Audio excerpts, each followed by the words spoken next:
Introducing the 369 Offering Bear Duffel Bag. 369 Offering Bear Duffel Bag is perfect for any adventure. And the pink bear duffel bag is sure to turn heads.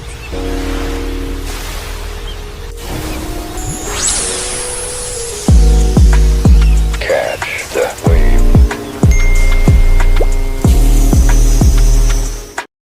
That's me, that's all.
It's time.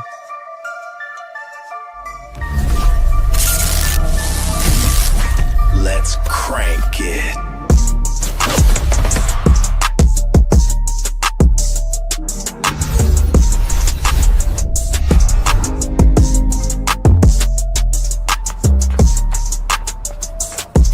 Time to create.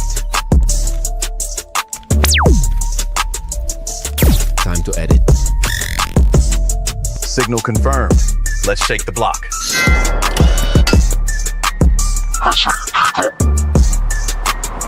Content blast. Let's go.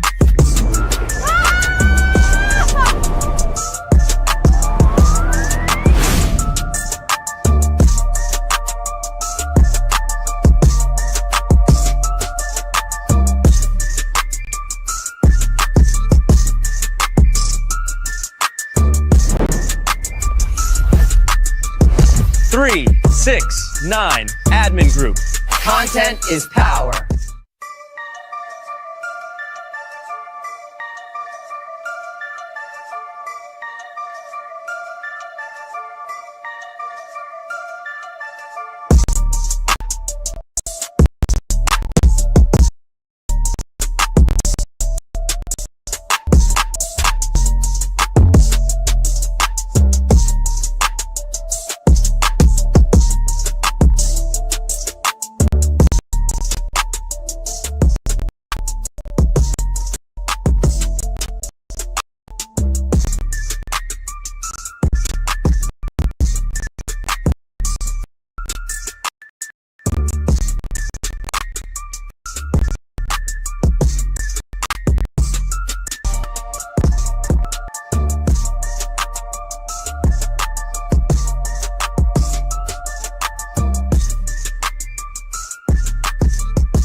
flavor meets soul and presentation meets precision. That's Fork It Up, sis. From corporate meetings to birthday celebrations, we elevate your event with unforgettable catering.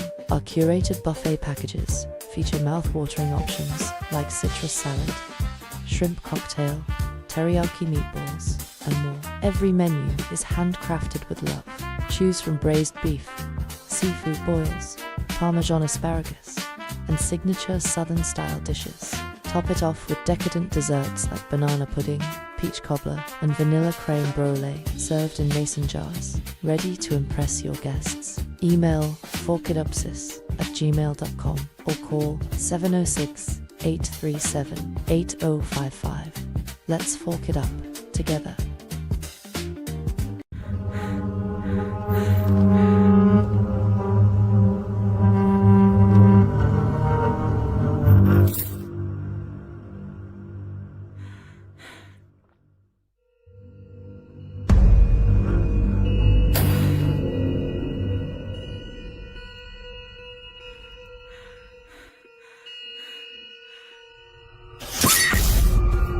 I'm going to a function later on. It's going to be a lot of money there.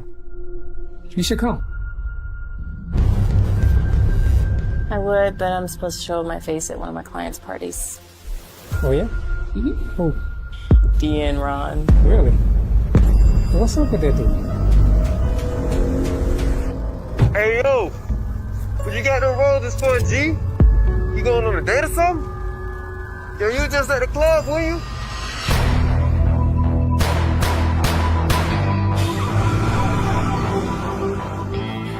I think I just saw somewhere.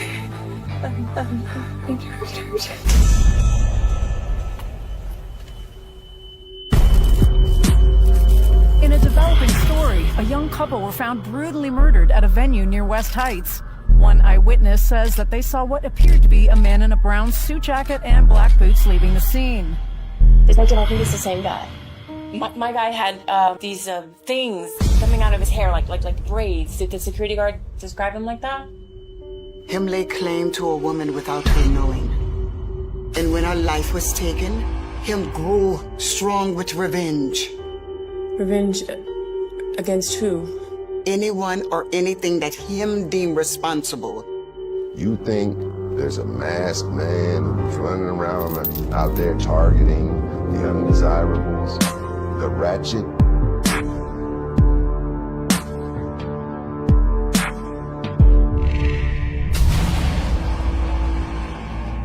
You want me to care because... You see, the potion, it clouds the taker's judgment.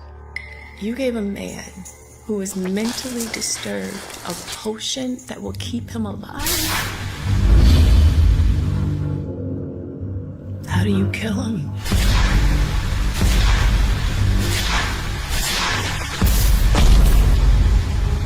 Tell me when you know.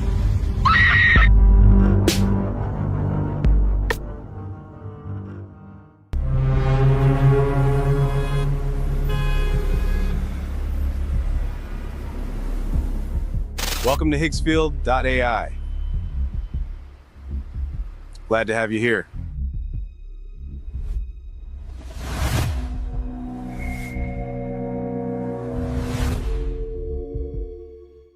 Hello, and welcome to the Higgsfield AI Influencer Studio.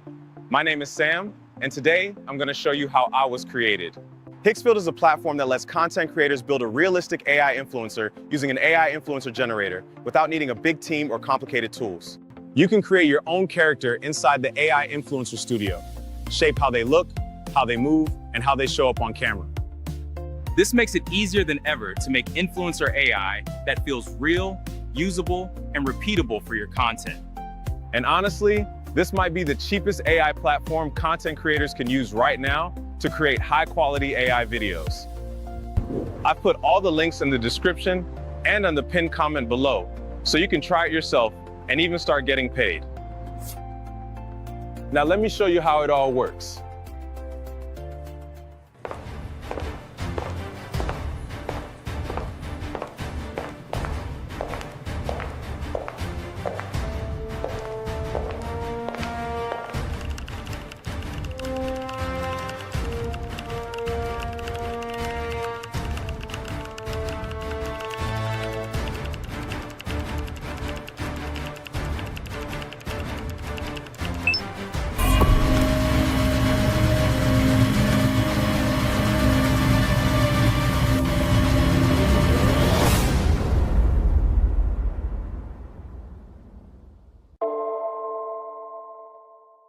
When I initially checked out Higgsfield, I honestly didn't realize how many amenities and options were built into the platform. When I saw the information about the Higgsfield Earn program, where you can earn money by making videos using their system, my brain immediately went into my usual workflow mode. And that's when I noticed something interesting. My mind automatically jumped to planning 5 different apps. I started thinking about how I would split my 2-monitor setup, which app would generate images, which one I'd need to remove watermarks, which tool I'd use to resize everything for vertical video, and then how I'd handle voices, animation, and consistency across scenes. That's usually how it goes, and the more I thought about it, the more I realized how programmed that thinking was. Especially if you're on a budget, that kind of workflow can get complicated fast. Consistency becomes another problem altogether. If you're using 2 or 3 different image generators, keeping the same character looking identical from scene to scene can be a real headache. When you log into the AI Influencer Studio inside Higgsfield, you're immediately given 2 options. You can either build a character visually, or you can generate a character using a detailed prompt. I chose to start with a prompt. I wanted to create something unique first, something tied to a specific idea, before touching the builder options. For me, that meant figuring out the character and the storyline at the same time. So the first thing I did was open ChatGPT and write a script describing the type of AI influencer I wanted to create, who he was, what he represented, and the kind of scenes I imagined him in. That script helped me reverse engineer what kind of images I needed for the video. From there, I wrote a detailed image prompt describing the character's appearance, personality, and visual style. I focused on realism, professional presence, and consistency. I wanted a confident black male entrepreneur, early to mid-30s, athletic build, clean haircut, full-groomed beard, modern upscale streetwear. Someone who feels tech-savvy, calm, trustworthy, and aspirational, without looking artificial or exaggerated. I also made sure to define the camera style. Things like cinematic depth of field, natural lighting, high-end full-frame photography, and avoiding anything cartoonish or over-processed. The first generation came out great. After that, I started experimenting with the AI Influencer Builder itself. This is where my workflow really shifted. Inside Higgsfield, you can create, customize, and animate AI influencers in a single workflow. Any skin tone, body type, or physical variation. No restrictions, no predefined idea of what's considered normal. You can combine presets, merge characters, and even create entirely new personas. You can bring characters to life using the motion engine, generate high-quality HD video, and give them expressive, controlled movement. And the biggest thing for me was that I didn't have to leave the platform. At that point, I had to mentally adjust. This wasn't my usual workflow anymore. This was something completely different. Next, I created another character named Travis. Travis is an alien from the planet Argon, but in this storyline, he's a luxury real estate agent with his own YouTube channel, and he occasionally posts on TikTok. That contrast between character concept and realism was intentional. Once I had both characters established, I moved into building the storyboard. For each scene, I generated ultra-realistic images first.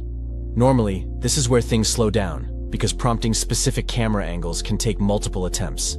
But Higgsfield has a feature that completely sped this up. Once an image is created, you can generate multiple shots from that single image using different camera angles. Wide shots, medium shots, close-ups, alternate perspectives, all without rewriting prompts. That alone saved me hours. Having multiple angles instantly made the video more engaging, and it removed one of the most frustrating parts of visual prompting.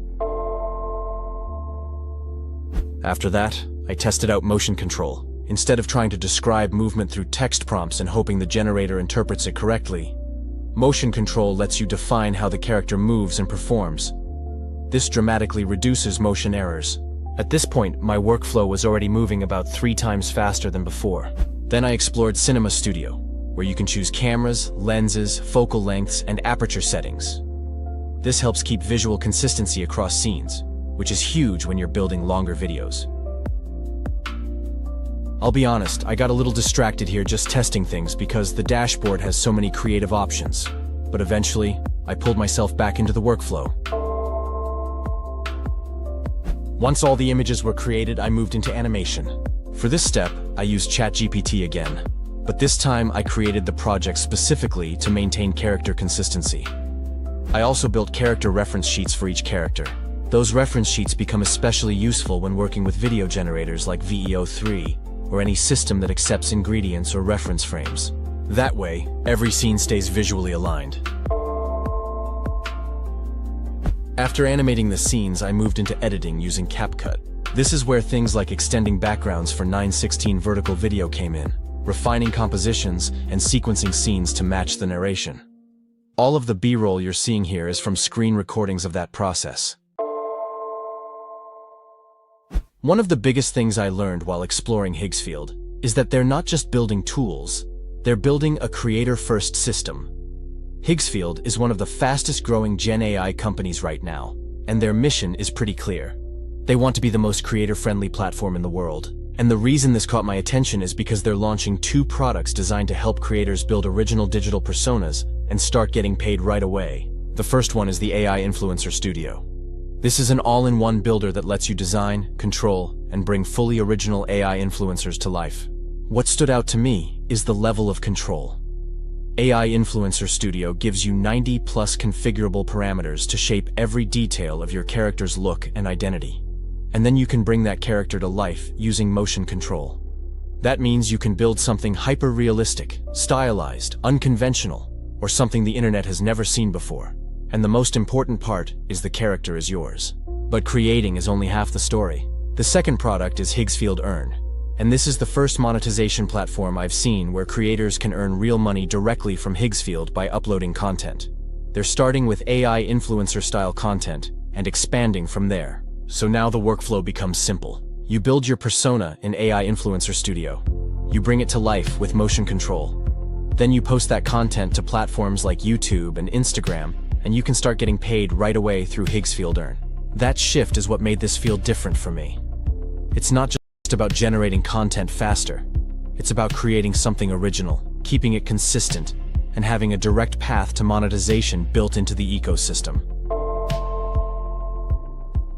Now that the workflow was locked in, the characters were consistent, and the scenes were animated, everything started to click. This is where I'll introduce the final characters I built inside the Influencer Builder, and show how all of these tools come together in a finished piece.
not just a cut, it's the confidence you carry with you when you leave that chair. Fly Factory is where precision meets presence, where brotherhood, ambition, and style all speak the same language. Because when you look sharp, you move different, you talk different, you lead different. From the shop, to the spotlight, to every major move in between, your look is your statement.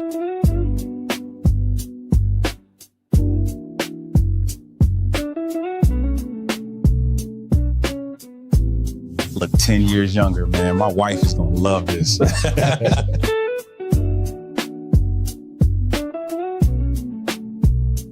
Fly Factory Barber Lounge. Be dope. Stay fly. Live different. Download the Squire app now to schedule your appointment. Disclaimer. The following video is strictly for entertainment purposes. The views, jokes, and opinions expressed here are purely fictional and should be taken with a grain of salt or a full shaker.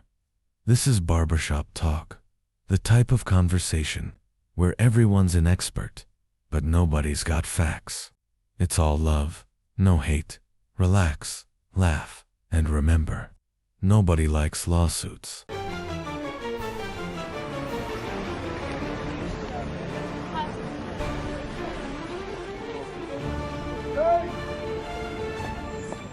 Man, why Drake snitching on Braun, man? Hey, Drake, wow, man. Drake done said, fuck it, man.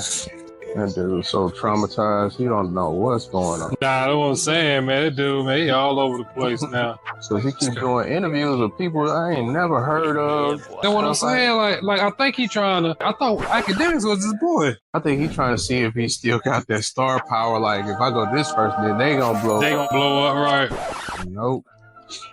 It's like you making yourself look lamer. Man, he handled this thing all wrong, man. Look, if you lost the battle with Kendrick Lamar, it really didn't matter because you was the biggest artist. You were the bigger artist anyway.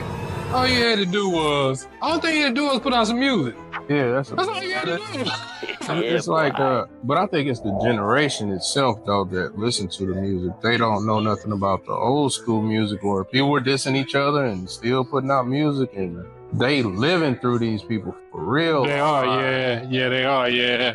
You got all these dedicated fans like Academic. Man, this dude got a whole fan page where he got his profile picture is a picture of Drake. He responding back angry, man. Like I thought it was Drake page at first. I was just reading, man. That lawyer, that Tony Busby dude, man. He done filed a lawsuit, man, claiming Rock Nation is calling people pretending to be federal agents. You already know Jay-Z watched by the feds, period. They probably been tapping his phone calls for years. And then you got that chick with you that's an informant. Yeah, that Perez chick. Something like that. They don't go away. They just don't stop. Right.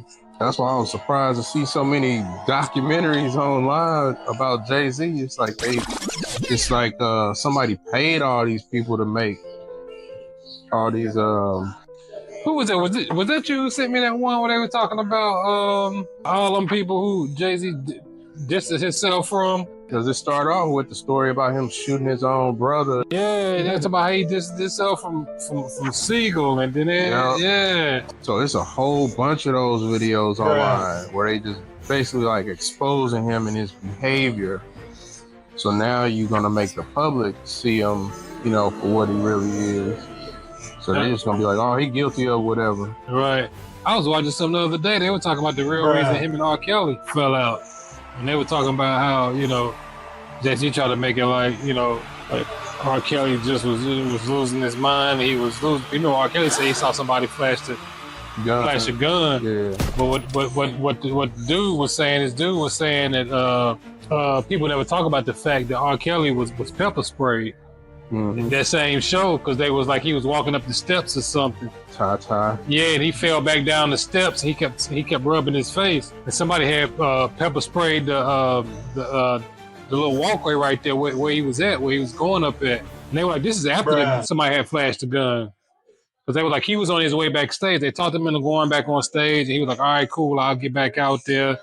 But then he was like, he got pepper sprayed in a little tunnel thing going up to the steps. All this, and Benny Siegel talk about how Jay did him.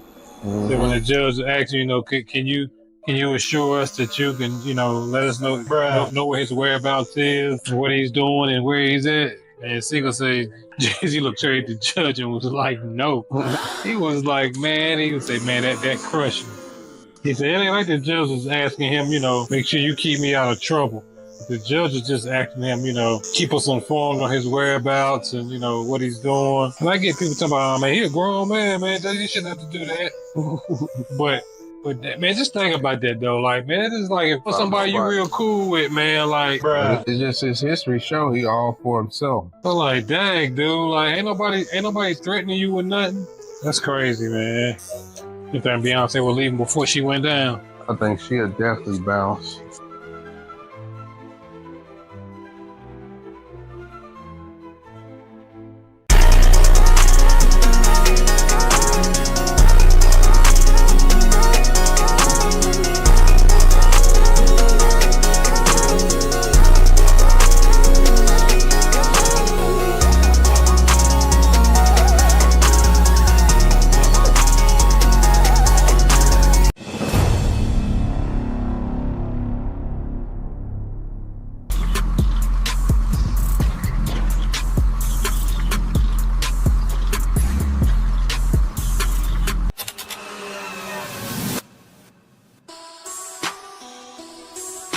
Hey man, if you drive the 1971 Oldsmobile Custom Cruiser, you know that station wagon from the Brady Bunch. Hey, come get your shit, man. They finna tow it. Don't forget to tip the bartender. It's a 1971 Oldsmobile Custom Cruiser. They trying to boot it, but it got 4 donuts on it. They're gonna have to put a boot on the 5th wheel. Come get your shit. Don't forget to tip the bartender. 1971 Oldsmobile Custom Cruiser got a dead bird in the passenger seat and a gang of roaches around the gas tank. You know who you is. Come get your shit. Don't forget to tip the bartender. God dang, dang, dang, dang.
book up here at the DJ booth, baby. I can tell by the wear and tear on the strap.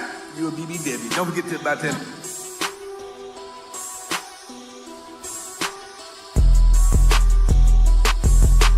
I ain't wanna take it here, man, but if you own a baby fat pocketbook with 2 full bottles of dish, a thing to roll on deodorant, and a prescription for azithromycin, what the fuck is it? Don't worry about it, we finna Google it. Don't forget to tell the bartender, God dang, dang, dang, dang, dang, dang, dang, dang. Woo. Hey.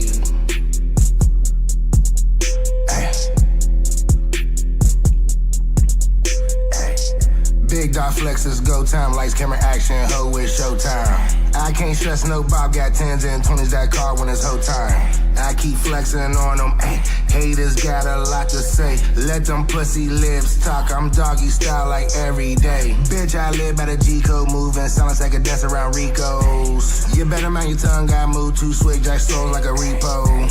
Bitch, work that tongue, jack my soul when you get me deep throat. I'm way too real, I keep it 100, never fold like a C-note. Big dog shit, ayy, ayy. Big dog shit, big dog shit, big dog shit, ayy, ayy. Big dog shit. They couldn't throw a bomb, showing love for the dog. None on the tongue, got love for the dog. Couldn't throw a bomb, show some love to the dog. Show some love to the dog, ayy. Nigga, I'm TMB, up top shit, ain't no hoe in me. I get to the bag, no chasing these hoes I was supposed to be. Ay, I keep flexing on them, ay. Haters got a lot to say. Let them pussy lips talk, I'm doggy style like every day.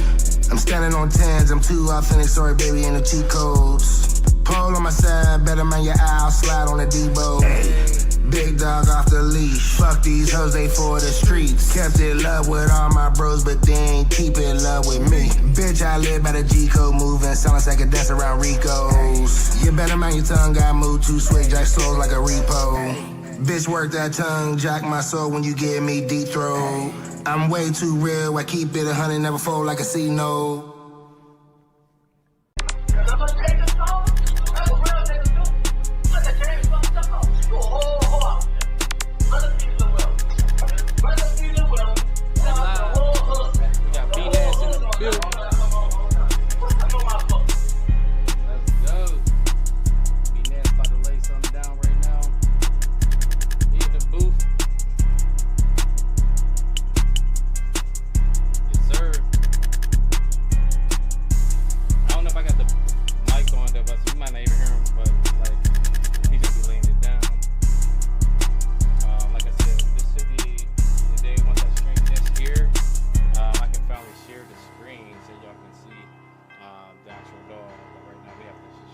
Like I said, yesterday I was live, and then we're live today. Like I said, he's gonna be laying down. Let me make sure I got the mic on. Hold on. There we go.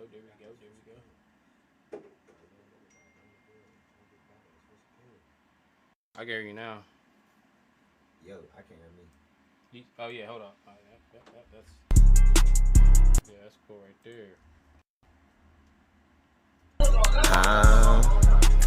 Here, let me move this real quick.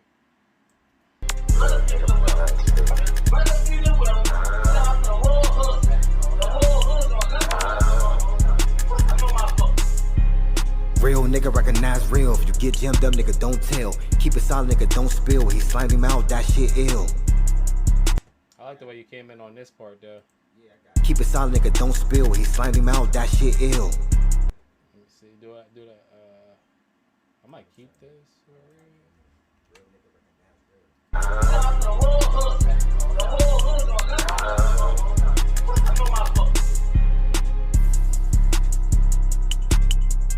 Keep it solid, nigga. Let me see. That's real. If you get jammed up, nigga, don't tell. Keep it solid, nigga, don't spill. He slimed him out, that shit ill.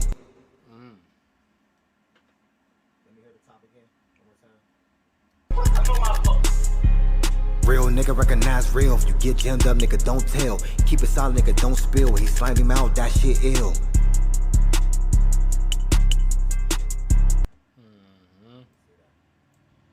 Find him out, that shit ill. I know a nigga riding on the. Yeah. That's hard, bro. That's what I say. We went crazy, bro. Yeah. That one's better right there. I like Definitely. that flow.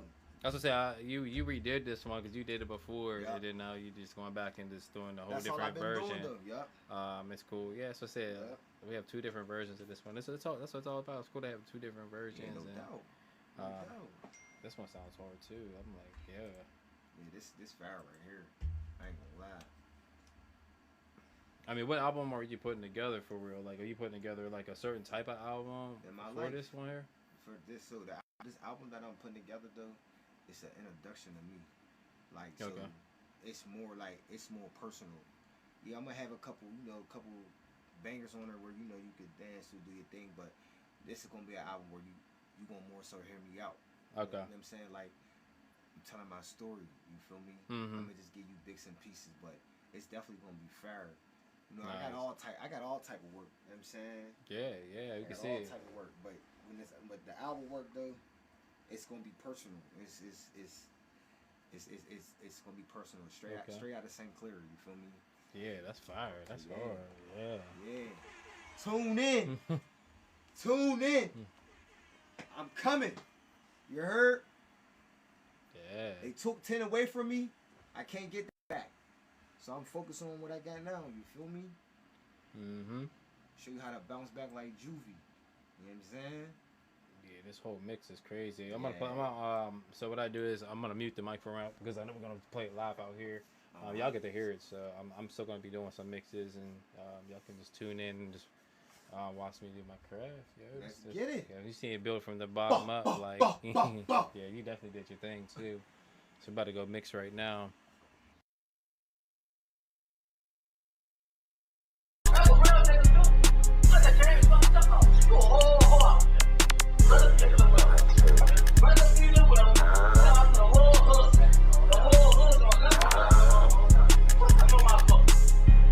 Real nigga recognize real. If you get jammed up, nigga, don't tell. Keep it solid, nigga, don't spill. He slimed him out, that shit ill. I know a nigga riding on the wheel. He tryna get back on his first appeal. That shit too real, niggas can't relate. Them feds watching like a spaghetti. Got a mind grade, time to move different. Nigga, I be two-stepping, don't know nothing, ain't hear nothing but that money calling like a stalker chick. You punch a clock, I'm trying to punch a brick. Bust it down, no wholesaling.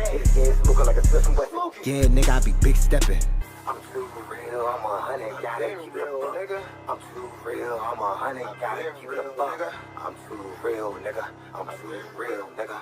I'm too real, I'm 100, gotta keep it a buck. It's Dorsey, I'm steady reppin'. Too real like a living legend. He caught a high cut, stay capping. Now I ain't jammed up like Trevor. If I don't see it in black or white, I don't wanna hear about a nigga rapping. He convicted felon, I'm an ex-con. And he locked up like I'm Akon. Stay connected like Wi-Fi. Air him out like an air fryer. He a dick rider, I don't fuck with that. Like a dyke bitch, I stay strapped. Can't love the streets, they don't love you back. I'm on my grind, got 100 pack. Trap phone, got a couple snaps. They spending money, I'ma bubble that. I'ma double down, then double back. I call that play a triple-double. Dedication like Nipsey Hussle. Wild wave, I'm a street runner. Street chasing like me, cause I ain't trying to miss no damn meals. I'm running up 100, nigga. Chamberlain, these niggas will, cause I'm hot, nigga. They can feel the heat. It's pussy, money, and weed. That's all a nigga really need. You know it's M.O.B. I'm all about my G's, like a ride in that track, cause he wanna hate that cheese.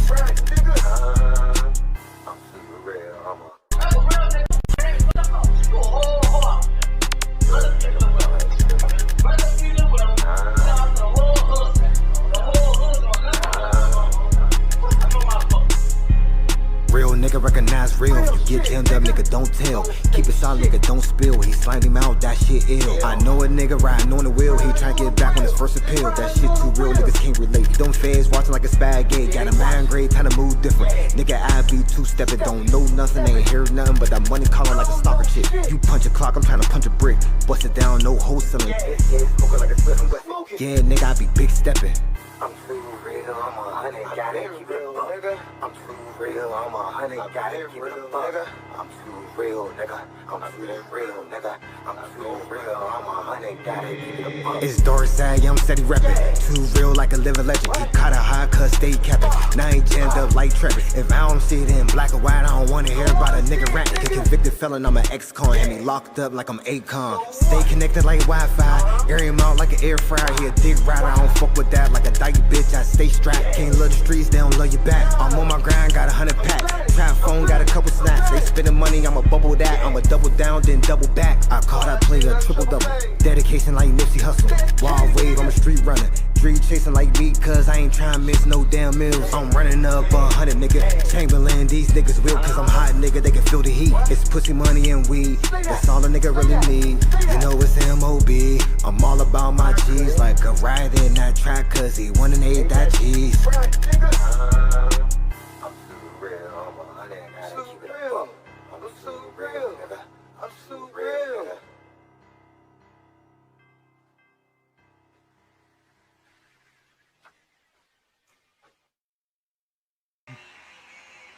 Yeah, that makes it bad, bro. That's what I'm saying. He did his thing on that thing. That was y'all watched that shit grow. Like, we just did it from the ground up. That was just him just starting from there, just coming in the studio, give me this track, and then, you know, him just going from there. He said he already did this one, so we did this one before. We're just doing a different version. That's what's dope. But like I said, I just wanted to go live. Let's just stream this for a little bit. Next time I go live, I'll be showing the actual screen, because like I said, they said I have to unlock it for some reason. First time going live on TikTok Studio, so once this is unlocked, I can finally see the screen and all that. So, I mean, this is a good session for sure, bro. I swear, bro. Every session that you did was fire for real, bro. Fire. Every time. Like I said, I wish we went live more on every session that we did, though, because that was like all the talks we do and shit, dude, bro. That shit's cool. That's, you know what I mean? That's just hard. So I'm definitely gonna be going live a lot more sessions, different artists too. You know what I'm saying? Like I said, you're gonna see me more. So this is just a start. Now this unlocked here, so I appreciate everybody who joined in on the live. I'm just gonna get my time again, bro. I swear. We'll be going live again, so I appreciate everybody.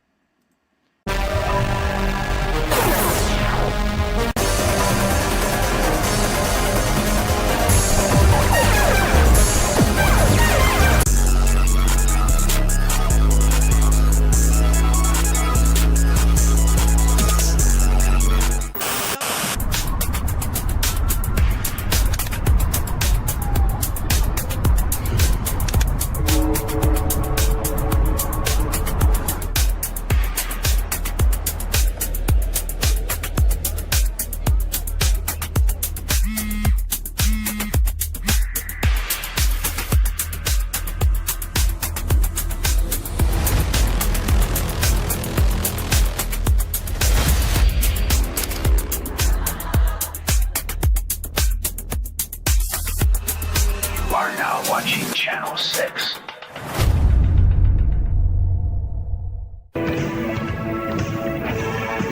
Just need a little energy before the big game. Busted, coach! Got him! Remember, kids, say no to crack. This wasn't on the tape yesterday. They never wanted us to know. Think you've seen it all? That's again.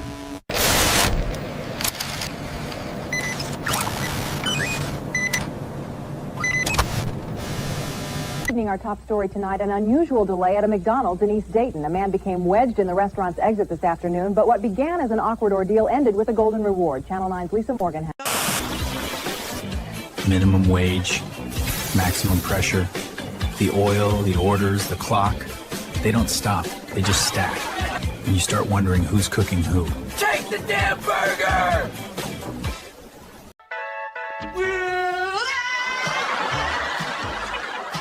This summer, tune in to Almost Famous Boys, the sitcom about a boy band that never made it, but still insists on harmonizing in public. Channel 6, keep dreaming.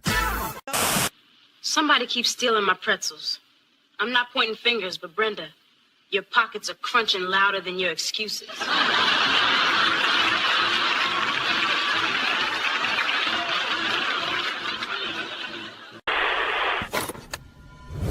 This wasn't on the tape yesterday. Think you've seen it all?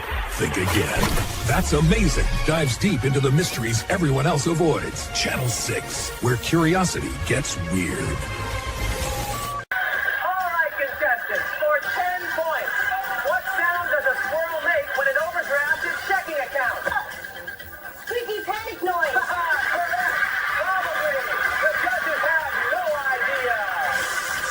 From Noco Toys, it's the all-new Shell Shock Dad action figure and 2-story home playset. Check out his cigarette! Fully articulated with a weary 1,000-yard stare and accessories that really fit in his hands. Whoa! There's a secret basement! Slide back the attic hatch and reveal the hidden torture chamber, complete with chains, shackles.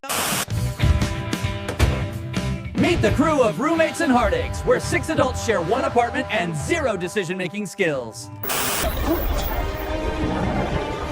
They're not taking us to the meadow, are they? No, little one. This place, it's the end. Not if we move now. You out of your cotton-picking mind? There's guards! There's a door! Then let's run!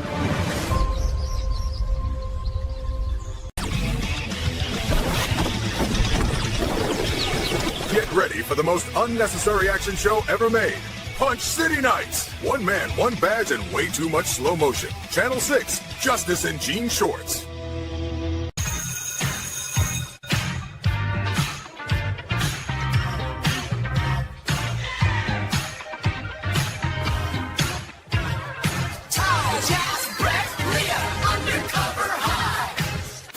Tonight, the Undercover High team joins us live.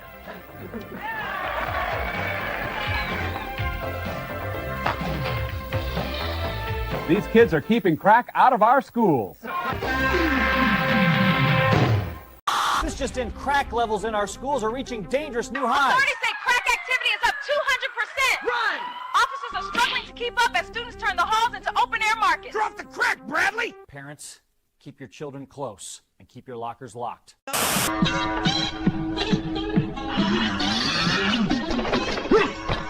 Your dragon claws are dull, Gas Dragon. We'll see who's dull. Come on, then. Let's dance. I can dance. Gas Dragon, your zone ends tonight. Your steps are sloppy.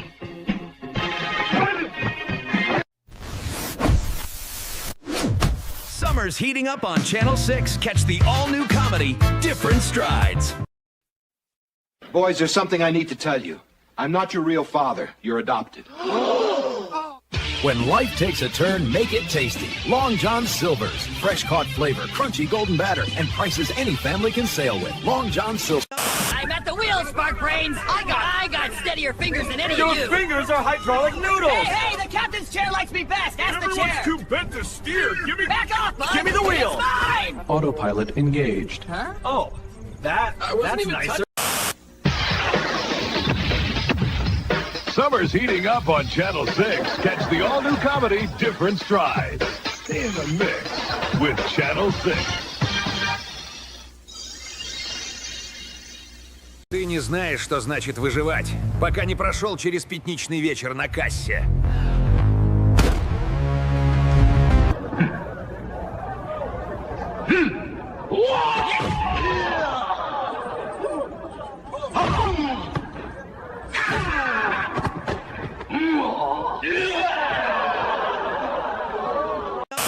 He's back and about to pump you full of 93 octane. Mitch Ansari as Kamal Flame.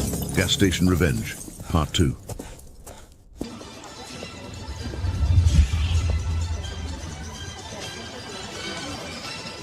Miss Keisha, the rent is overdue.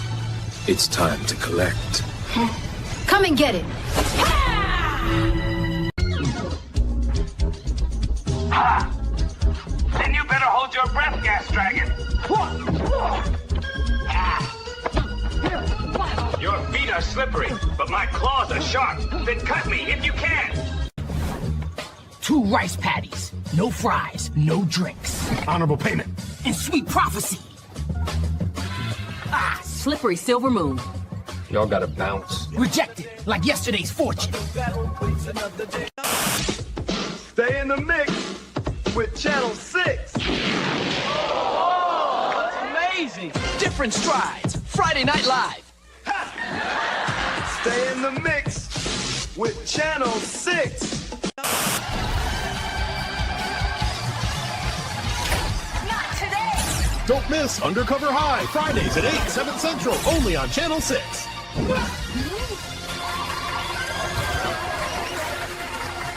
Kids, we gotta stop the crack from getting into this school. Drop the crack, Jimmy.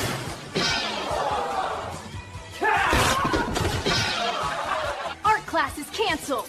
Undercover High, Fridays at 8, 7 Central. Stay creative.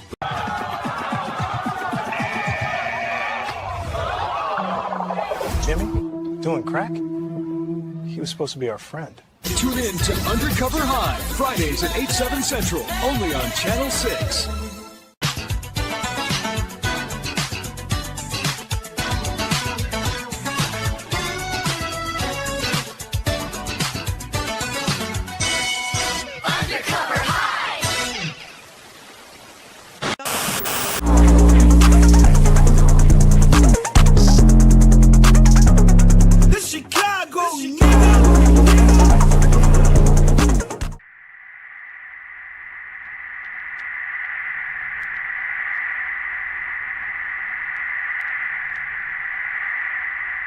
Something strange has been happening in the world of artificial intelligence.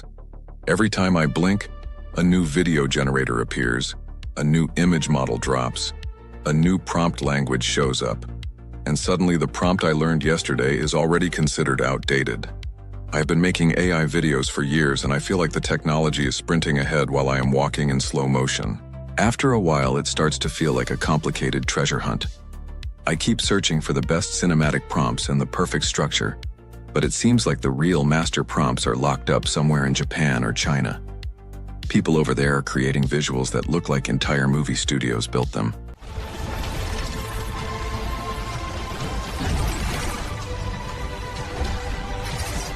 Storm's getting worse. Then we move faster. All of us. Together. Meanwhile, the AI influencers here in the United States are charging people $30 a month for basic instructions like use better lighting. It feels like I am buying the same advice in different words every week. I can admit something at this point. I already have AI burnout. I feel like I am chasing a creative high I will never reach. I can spend hours mastering a workflow, and then the next month the entire system changes. Everything I learned becomes irrelevant. A new model drops and everyone online starts saying, "Forget everything you know, use this instead." That is the moment when my soul takes a vacation and leaves my body behind. The craziest part is what is happening in the real world at the same time. People are talking about an incoming alien ship. Grocery prices keep going up. Rent looks like a luxury subscription. Yet here I am trying to find the best prompt settings for reflections and lens bloom. It makes me wonder if any of us are okay. Then there are the subscriptions.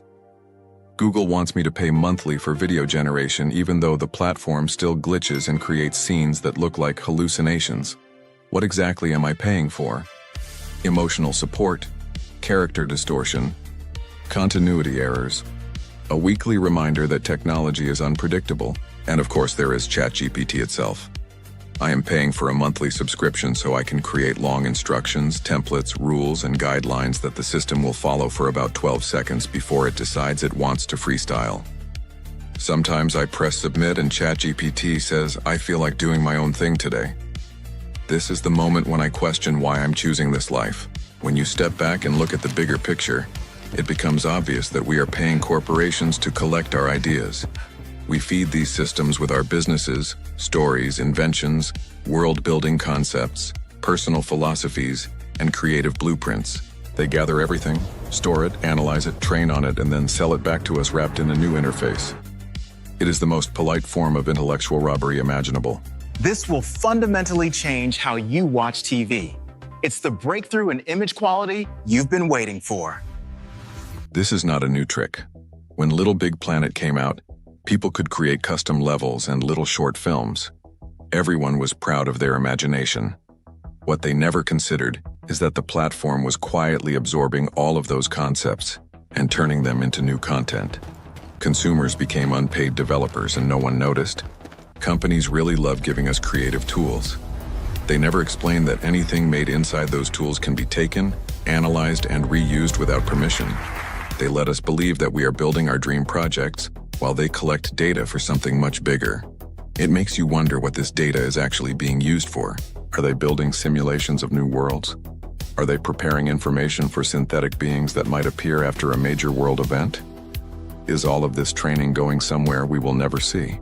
People keep chasing digital technology and crypto projects and virtual assets that require electricity to exist. If the grid goes down or the internet goes out, then all these accomplishments disappear instantly. It makes you think we should be focusing on free energy, real inventions, real construction, real resources, real life in general. Instead, we keep creating illusions where the only thing that truly benefits is the algorithm. The AI video world also has its own level of gatekeeping. There are content creators who have been using advanced prompts years before the public had access to them. One creator in Japan has been using structured timeline prompts for 3 years, even though public access just arrived 6 months ago. This tells me that entire layers of technology are being hidden from us until companies feel ready. We are always several steps behind the curve, and when the rest of the world finally catches up and masters these skills, that is when the government will introduce new laws to restrict everything. All the time you spend learning these tools will be thrown into a closet and replaced with new rules, new compliance terms, new version numbers, and new restrictions. Everything we were encouraged to learn will suddenly be labeled irresponsible or dangerous. The rapid advancement of AI has prompted unprecedented calls for regulation. We're live at the center of this debate. We believe a balanced approach is necessary. After a while, you begin to realize we might not be chasing success at all. We might be running on a treadmill powered by our own ideas. Technology keeps moving, and we keep chasing it while the corporations sit comfortably collecting every step we take. Is your music registered and royalties tracked? Hold on, wait. Come here. If not, let me fix that. Tap in with 369. We got you covered. You want to take your music or content creation to the next level? At 369 Admin Group gives you the tools to level up and own your future.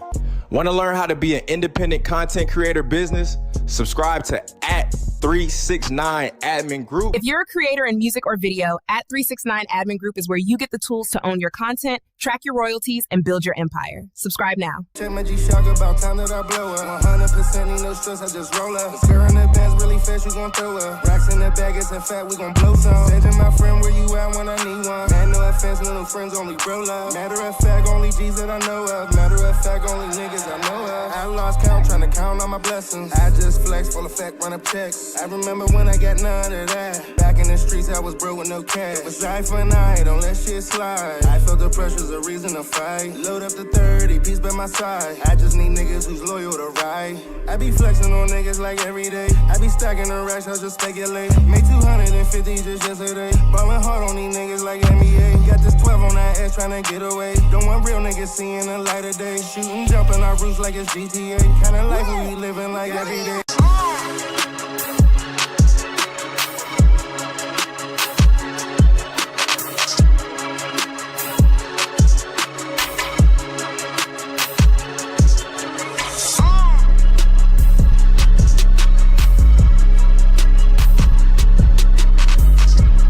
This ain't just a shirt. It's a whole attitude problem with a chain on. 369 Ice Grill Bear. Cold stare, colder teeth. For the ones who laugh last and flex first. Wear it like you mean it, or don't wear it at all. Collabing with brands or creators? Don't wing it. Protect your work and your rights. Scan the QR code now to download your Content Creator Collab Pack, full of professional contracts and agreements made just for creators. Whether you're filming, editing, or promoting, cover your bases like a pro. Tap in, lock it down, create with confidence. Not today. Don't be that person in the gym messing it up for everybody. Keep it fresh and clean, or else I'm gonna point you out with this shirt. Click the link in the description or scan the code now. Ready to level up your music career? Don't get played, get protected. Scan the QR code now and download the Music Business Starter Pack, complete, with pro contracts, split sheets, and licensing agreements.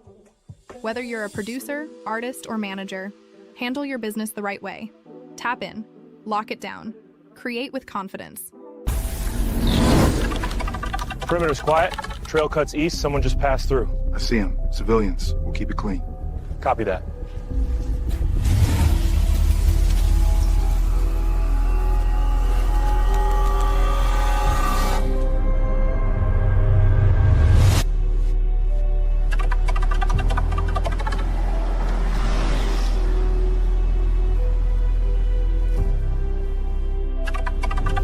eyes are on us. Let them look. We're not here for long.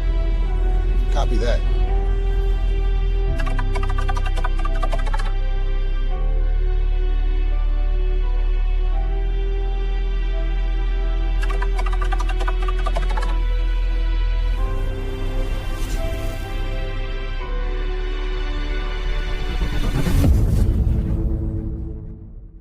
I've been wrestling with the question of what type of content I want to create.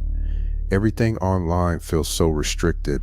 On platforms like YouTube, entire topics are censored, certain words get flagged, some subjects are untouchable, and every time I bump into those limitations, I start thinking about this reality itself and whether the rules that govern it are just as artificial. Maybe this reality isn't what it appears to be.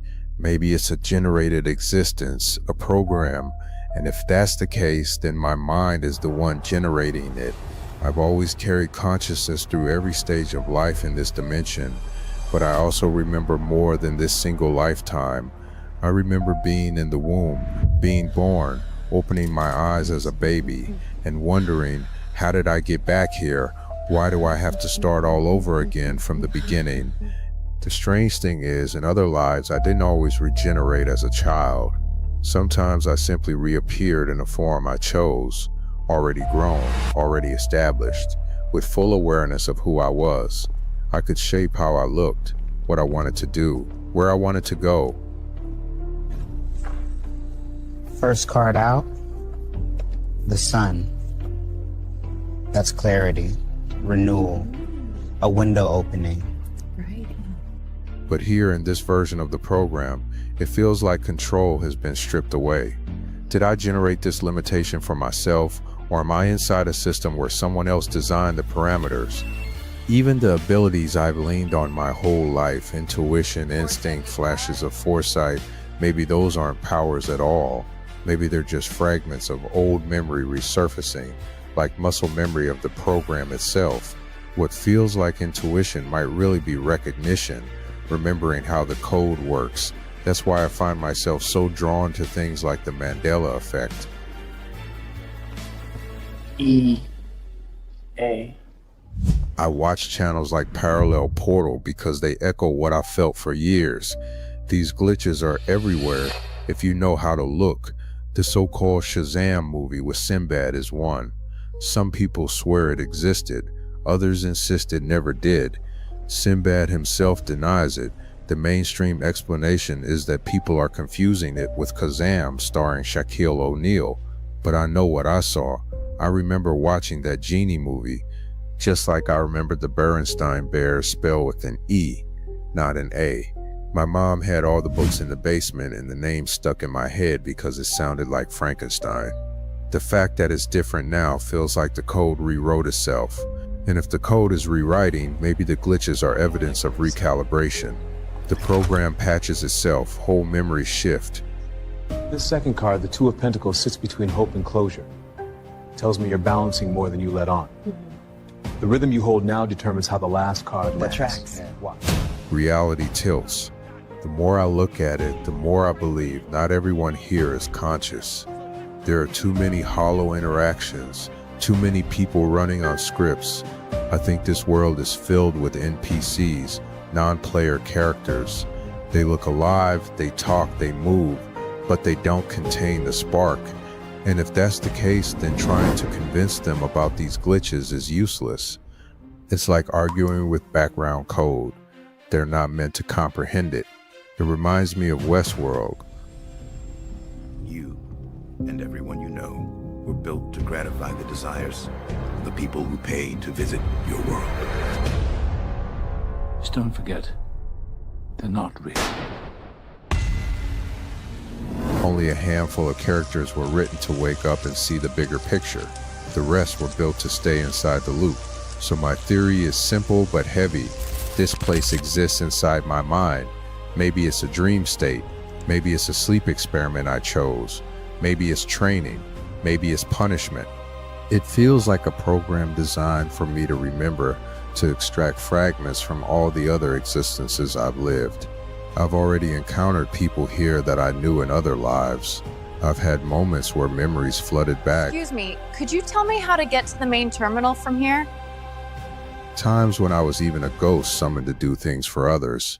Each of these flashes convinces me further that this is a scripted environment, a dimension with recycled roles and recurring actors. Instead of trying to explain these experiences or force people to believe me, I started noticing how often books, films, and stories already exist to describe them. When the portals are out of phase, you get this gap, energy leaks, efficiency drops. Slide them together like this, and the field's locked. That's the sweet spot. Everything you're moving has to pass through that overlap. It's almost like the program leaves breadcrumbs. Every time I live through something strange, I can find it reflected in a piece of media. So why try to convince anyone? The information is already embedded in the culture, waiting to be recognized by whoever is awake enough to see it. But here's what bothers me. People still cling to the idea that we have to worship something, that we must chase an afterlife, that we're here to serve some higher external goal. To me, this place is already an afterlife. It has the qualities of a game, rules, puzzles, challenges, and limitations, but it's also confining. I spend every day trying to decode what I am, why I'm here, and what the point is. And the glitches keep stacking up. We have surveillance cameras on every corner, yet children go missing with no trace. We have satellites that can zoom into license plates, but we can't get a clear photo of a UFO. A generation ago, we only had grainy black and white images of aliens or Bigfoot. Now, with everyone holding high-resolution cameras in their pockets, the footage is still blurry, conveniently blurry. Even when entire forests shake, we never get a clear shot of walking trees. Even when lights fill the sky, the video breaks down into noise. The mysteries stay unsolved by design. Why? Because the program isn't meant to hand us the truth directly. It's meant to tease us with it, to keep us questioning, to keep us engaged in the puzzle. So what if the consequences we fear, punishment, karma, rules, are just guardrails built into the system? What if they exist only to keep us inside the boundaries? If we are the ones generating this program, shouldn't we be able to bend it, break it, rewrite it? That's the question that drives me. I believe the answers are here, but hidden in plain sight. The glitches are clues. The contradictions are signposts.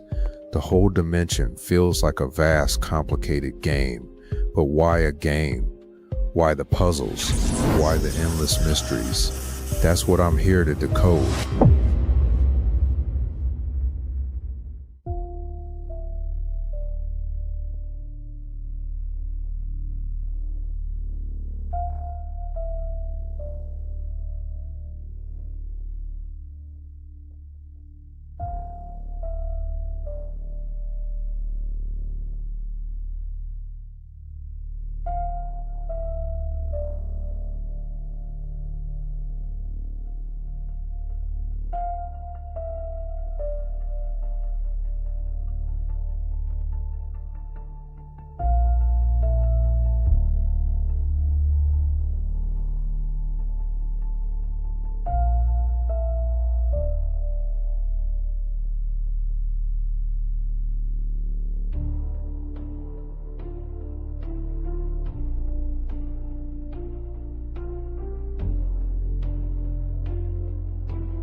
Look, I don't know who needs to hear this, but it is almost 2026 and some of y'all are still trusting Uber Eats like it's a 5-star concierge service.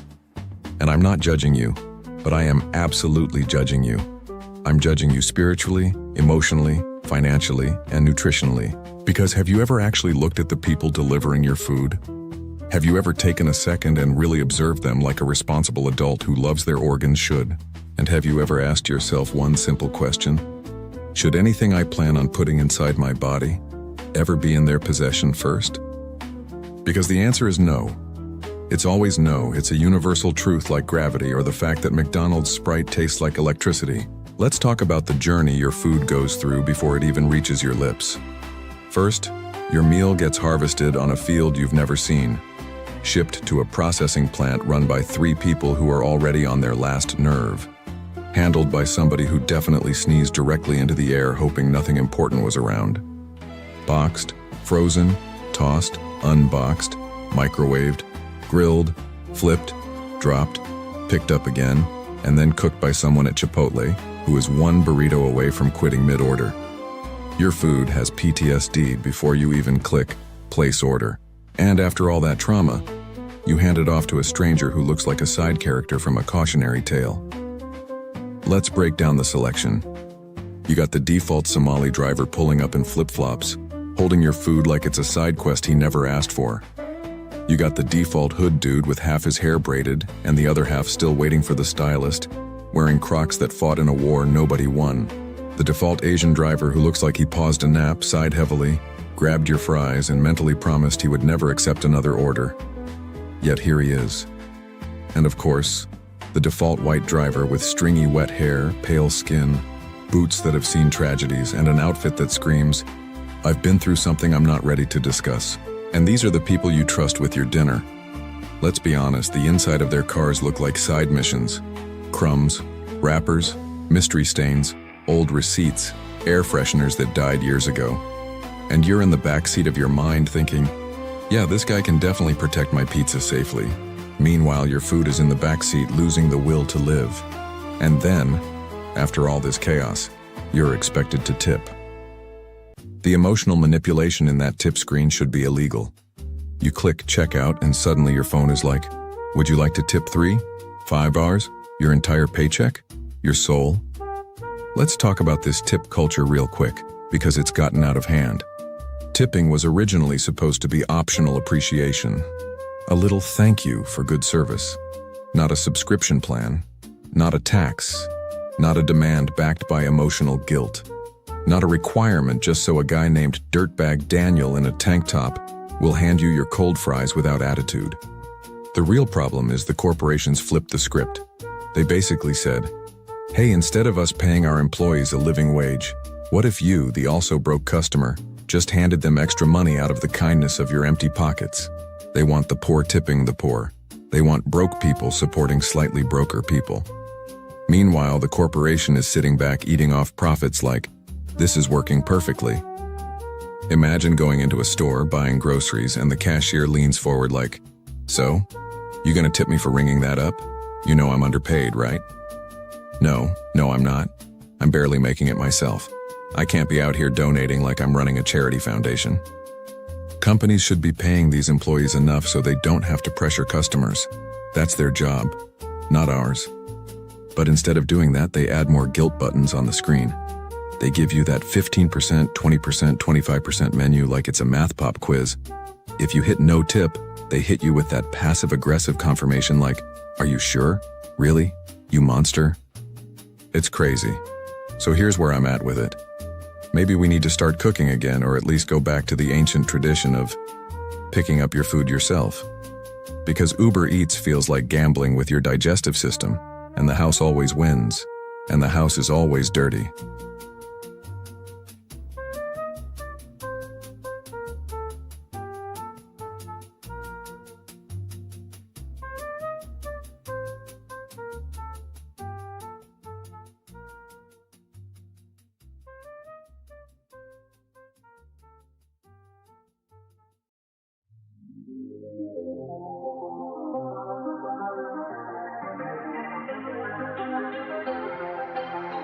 Sit off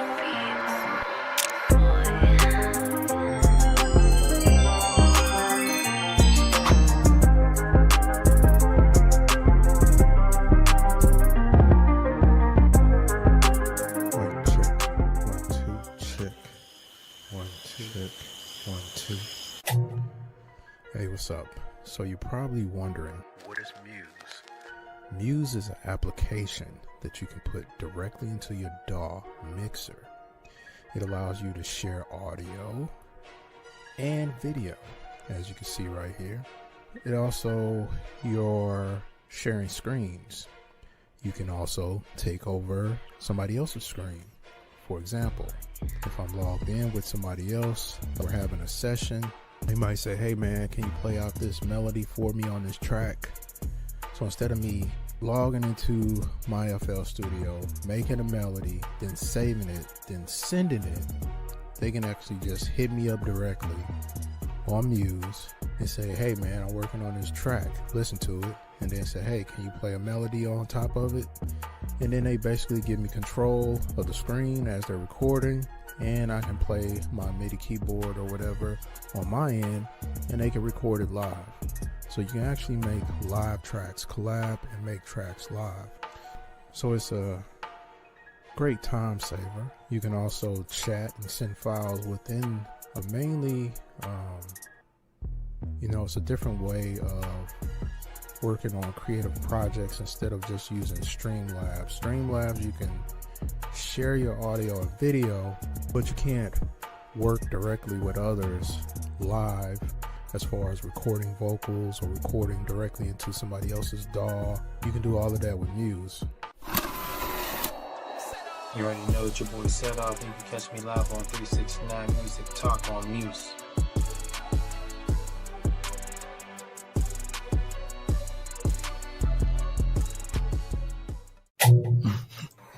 I gotta make it out here too. I gotta hear what you're hearing. Oh shit, do I gotta turn off my MIDI shit? Yeah, you can turn that off. Why would you? Oh wait, hold on. How your screen and his screen sharing at the same? Nah, what's going on? Yeah, that's him. I ain't got him on full screen right now. You gotta end your screen share. Mine, okay. Let me see. No, because I can see his. Swap the screen. Yeah, to I can side. see his. Oh, there you go. Is mine sharing? Yeah. Was mine already sharing? Yeah. It says settle pieces sharing screen. Yeah. Oh, okay. It don't even say nothing on my end. Look, it used to be up here at the top. I don't even see that. Yeah. Well, unless it's covered. Oh, it is covered. I have it. I have this overlapping. But yeah, I should be able to hear this now. Yeah, you can hear this joint. Yeah. Yeah, I hear it.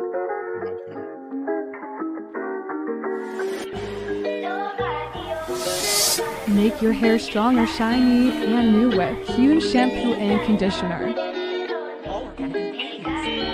Hune keeps it in tune.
let's show up, take you on a tour.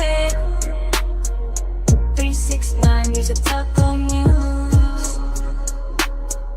Get ready for the beats, the rhythm, and the news. Tune your vibe up and let your worries fade. With 106 BPM, we'll set the perfect pace. Ooh. I just put that one up there. That's fire though. I like that This, vibe. What you want with this? What was your idea with this? But this one right here, I was just going more for like that more like I kind of made, like I said, I made this like a kind of a sample kind of, but like a playing on the old radio, but with this real dope reggae kind of beat, the swag in it. Like I was just trying to think of like an idea on like on the kind of a vacation vibe, like to the islands, you know what I mean? So I was going with like that kind of world. Yeah. Chopped up the sample and everything. Yeah, some of those videos. See? Yeah. Like I did all these little chops in there, and I just took it and I put it on that hook because I liked it down here too. So I was like, you know what, so I think I chopped it from here or somewhere, one of these, and then like I took that. Yeah, I think it was like this one. No, it was no. Yeah, I think it was the other one. Yeah, I just spaced on. I like chopping everything by hand. Just make it sound like if Grow Speed would have did it. I started getting the habit of that. Like I think most of the and everything. Yeah, I mean it's pretty much easy. You just have to. I have this cheat though because I have this, but when I'm rolling, I can kind of switch back and forth between the scissors, so I can go like from scissors to see, so I can chop like real quick. So that's the only thing. So like most of all my beats, I can go back and forth. I was going. I signed all these keys, so like. Oh, this is just a random button though, but these two are signed them back, and then this is my scroll, and then if I want to zoom, I have to hold this button here. Nah, hold on. That's my finger here. You assigned it to what? MIDI controller. My tour box. Hold on. Yeah, what you did to do this right here?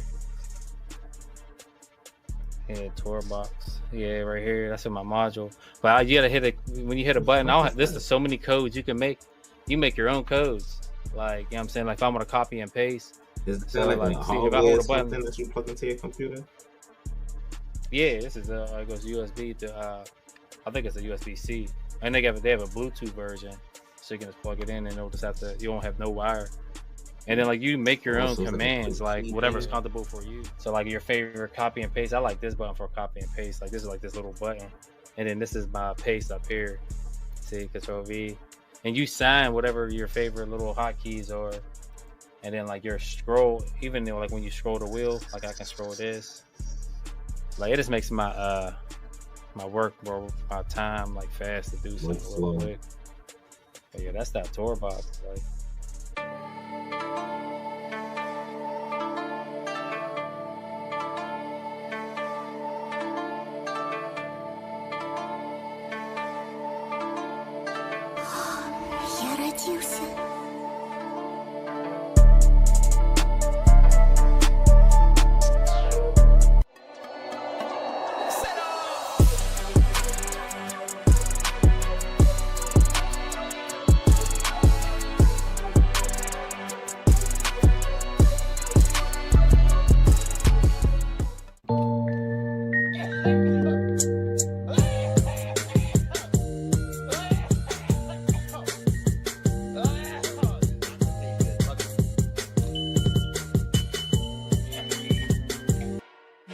Yo, it's Musically NMC, and I'm rocking out with 369 Dimension. Let's get it.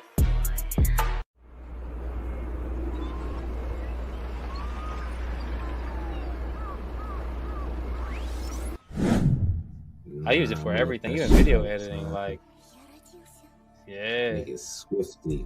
Like the same timeline on your beats, and you edit a video, you're gonna have the same assigned keys, like the scroll, the zoom, copy and paste. Like it makes all my projects easy. Like when I'm editing videos too, so I use the same techniques of FLs. So you don't even use a mouse; you just use that. No, I use both. I use this. I don't use a keyboard. So this is my mouse and my tour box. So this hand, I'm scrolling like You know what I'm saying? And I'm sitting back like making a beat. You know what I mean? I'm just chilling. Yo, So, that little I like to kid get real that comfortable when I'm making like that video on social media for like 5 minutes or like 2 minutes or whatever. I be seeing, He you be be seeing using that shit. Yeah, I don't. They have their own little. There's like little. Yeah, he got his own shortcut. Yeah, you can sign. Yeah. And he about and then like he be making everything like in time in like 30 seconds. Dang. But like I mean, it's cool. But you get a decent loop doing that. But I mean, if you really want to dive in and get like crazy, you know what I mean? And I offset doing that because you're gonna bring in, you know, the traffic. Like, damn, man, you definitely cooked us something dope. But like, it's just a loop right now. But you know, you better make that something crazy because they want to come back. You know what I mean? You want to hear some breaks and like make it even dope. Yeah. I thought FL got a workflow. I haven't looked it up yet. That you could just hit with your keyboard and switch it kind of fast, kind of like how you for which one to switch your tools on the top. Oh, this right here, like these. I wish they had a way where you can change between this right here, like a hotkey for these. I need these to have hotkeys. This is like my favorite thing to do. Because I keep everything online because when I'm copying and pasting, I can hurry up and like just paint it, you know what I mean? And then I'll switch from, if I need little lines, I need to switch back and forth from this. So now I can paste in there. But I noticed if I switch back and forth, I thought this thing was broke, bro. I'm gonna tell you this: if you switch this, look how slow this moves. I put it halftime. Oh no, this moves fast. I put it in. I think one of these, I was moving like a turtle. Everywhere I go, I couldn't move. I'm like, what the hell? And someone, I had to look it up, and someone was like, "Oh, switch this back to line." And look, and now I'm fast. I'm like, oh, bro, I was about to send this back. I was pissed. Yo, until I found that out, I was really working with it. Though I was like, man, I broke my shit. Though. I don't know what I did. That had me weak.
Catch a play. I might just come see you today. You wait, I'm stuck up in my bed. But love it when I'm playing games. That's the only way we get away. That's the only way we get away. That's the only way we get away. That's why I cannot go away. What's up? I ain't seen in a couple of days. What's been happening? Man, get off that shit. Over. It ain't nothing nobody can do about it now. What do you want from me, man? Nothing. Just came to see if you was alright. See how you been doing. I ain't talked to nobody, alright? I know. Try me if you think I'm bullshit. Look at this. The brother finally decides to stand up like a man and throw down. Everything starts from now. I was kind of tripping, right? We all go down unless we stay together. Ain't no one man above the crew. You know that shit. Crazy, man. I am crazy.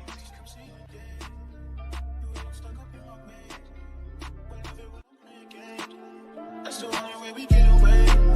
That's the only way we get away. That's the only way we get away.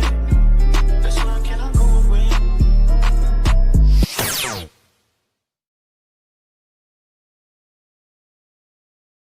Oh yeah, come on down to the fly factory where the beats are bumping and the vibes are fly. We got the 808s kicking and the melodies move just like a fresh paint and a brand new. If you need a trim or a quick shave up, Fly Factory Barber Lounge got your covered. Yeah, located in Lawrenceville, GA. Give them a call or just stop on by. They'll up and make you look so fly. Come on down to the Fly Factory, where the beats are bumping and the vibes are fly. We got the 808s kicking and the melodies move just like a fresh fade and a brand new If you need a trim or a quick shave up, Fly Factory Barber Lounge got your covered. Yeah, located in Lawrenceville, GA.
Yo, what's good? You poppin' with your boy OC Flex on 369 Music Talk on Mute.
taillights in sight. He's headed east on Glenwood.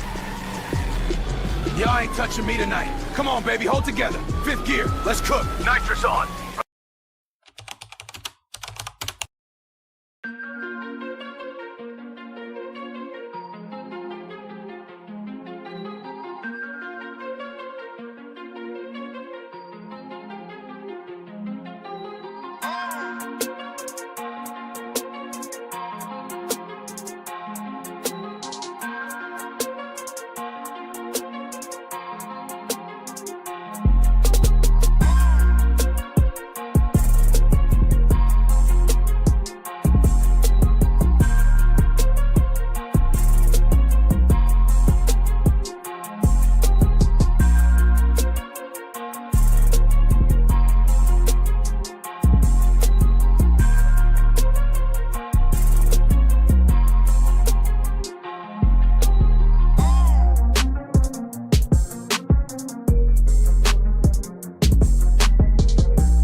done serve my time, man. Put that on my hand, man. Get out on the grind, man. Slang some of it dope in the street on my ride, man. See, I ain't a fool, man. Focused in the you, man. While you in my grill and you done serve my time, man. Put that on my hand, man. Get out on the grind, man. Slang some of it dope in the street on my ride, man. See, I ain't a fool, man. Focused in the you, man. While you in my grill and you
What if everything you've been told isn't the whole truth? What if the reality you're living in isn't as solid as you've been led to believe?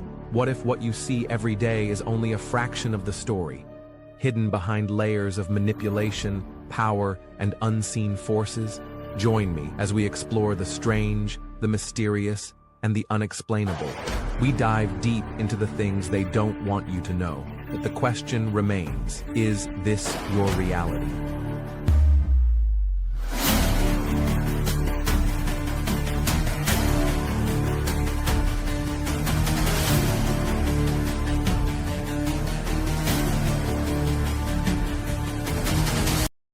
Champion dreams, fighting through the night, don't know, move right on the stadium nights. Champion dreams, brighter than gold.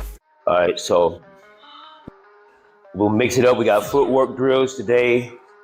Got some mid work, some shield work in terms of proper body mechanics and throwing a shot.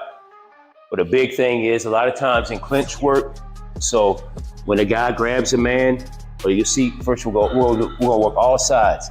So say he grabs here, you see sometimes you do like this, waiting for the ref to stop the action or to break y'all. Don't do that. Some refs make you fight out of that. Normally when you're getting off, you're too fast with the jab, you'll try to tie up the lead hand first. So if he tries to tie up the lead hand first, you give it to him, you pull him to you, so that way his body's a shield to you. His hand right here, I know that can drop down into an uppercut, so I want to keep control of that joint right there. Keep that arm in there, even though you got a glove on, you can clasp them fingers, drive that joint into his body.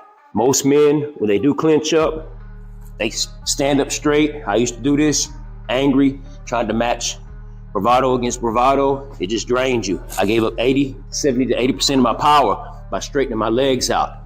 First thing I want to do is drop my legs. Drop my legs. If I'm squared up, I want to get at an angle. I want to control that joint. I don't want to get hit with that uppercut. I'm using his own head to shield me. Now he's got my lead arm tied up. From my lead arm, he got my lead arm tied up. I want to think like a snake, get in the crevice. I want to come under.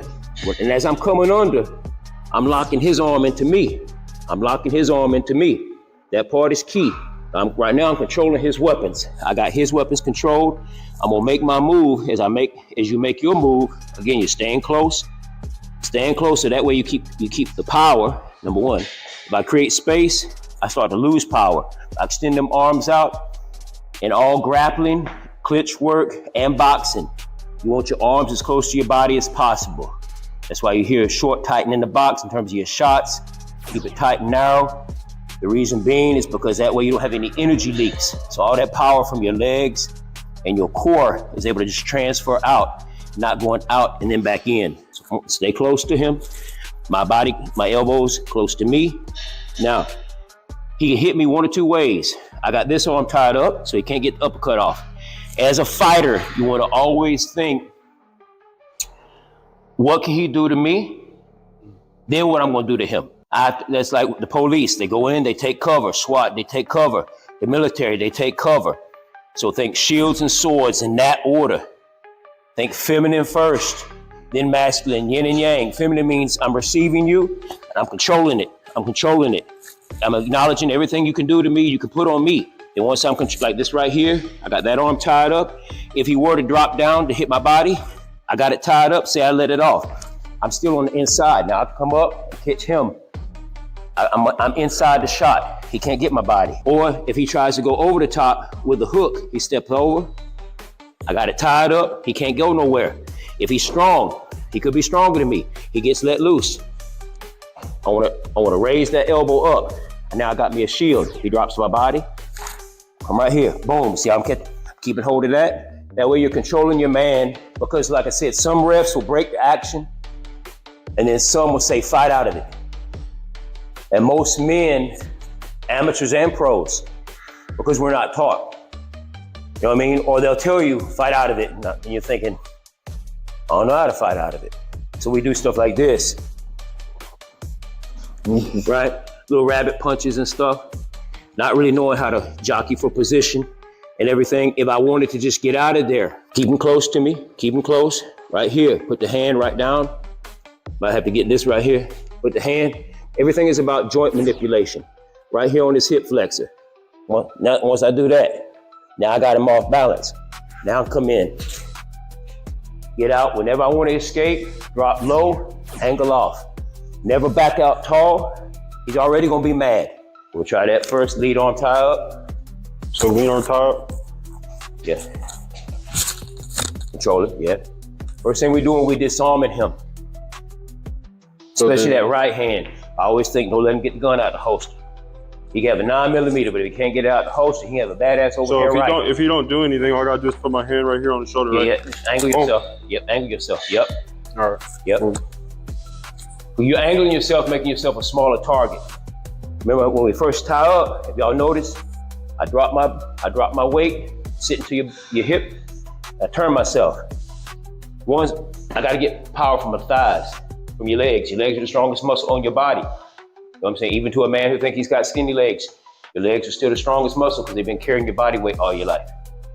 That's 70, 80% of your power right there. If he's if he's a real strong man, but sometimes it can happen. And say, I can't get under here. He's super strong. He hold me real firm. I can't get under there. Oh man, now he got me in a predicament. So now I gotta manipulate it from a different standpoint. I wanna always keep this down. Don't be like this. If he pulls his hips out and I'm like this, I need to get in there, okay? Because otherwise he can spin me. You ever see guys spin and then he comes back and hits me, boom. So I wanna shut down that from happening. Like I said, everything in fighting, and you do this in drills, everything is muscle memory. Even shitty fighting is muscle memory. They coach didn't correct their form, their technique. They trained like zealous young men, which was honorable, but they practiced wrong form. Once y'all get in there, especially against guys that know what they're doing, you don't really have time to think. The muscle memory's taking over. So all the thinking, all the slowing it down, let's get it right. Let's make sure we're in position. That takes place during the drills. All the drills that we do, that's what's gonna come out. You already do it now. When you first used to drive a car, you do like this. You know how to ease out on the clutch or the brake or the gas. Now you can talk on the phone and work the radio, and your legs know the muscle memory. It's the same thing with the fighting. So what we do is, when we go in there, I'm not thinking of everything he can do, because then he'll mentally intimidate you. We've already thought of everything he can do during the drills. So that way when we're going in, we're not going in with just yang energy. Yang energy is like this. You see a man on a heavy bag and he's just wailing. See how open he is? So I call it skiing. Watch his hand go down. Now skis, they do like that. So you want to be boom, boom, boom. You want to be offline. Whatever's coming back, you're hitting him at angles, whether high, low. As soon as a man ties me up, I don't just try to, you ain't gonna little boy me, and just wrestle with him. I need to shut down what he might punch me with. Because as soon as we let loose, boom, he's gonna drop that bomb more than likely. So the first thing, like I said, if he ties up my front arm, I'm jamming this one in there. I don't want this one getting free. The ideal is to always be on the inside. That's the ideal spot. But it don't always work out that way. Sometimes he on the inside. If that's the case, I need to jam it up. It's, oh, see how I lean it? And the more you do this, it'll just come natural to you. You know, okay, I gotta lean in here. I don't wanna jam up and do this, because guess what? What's exposed? Yeah, my head right here, right? I'm saying if he decides to let loose and step over, boom, come back and knock me into next week. If he's a real strong man, I can't get under there. Then now from this right here, I'm gonna have to slide in like a snake. My elbow's still trapped in the arm. That way I got me a little bit of space right here. So I can't, he holding me close. So now I'm gonna have to come up here, a vertical bar. Before we was at a horizontal bar. Now we're coming up a vertical bar. From there, now I got it. Okay? Y'all work that.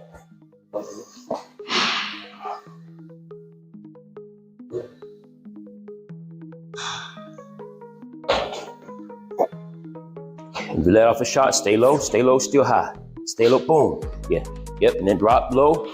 Yep, stay low and back out at an angle.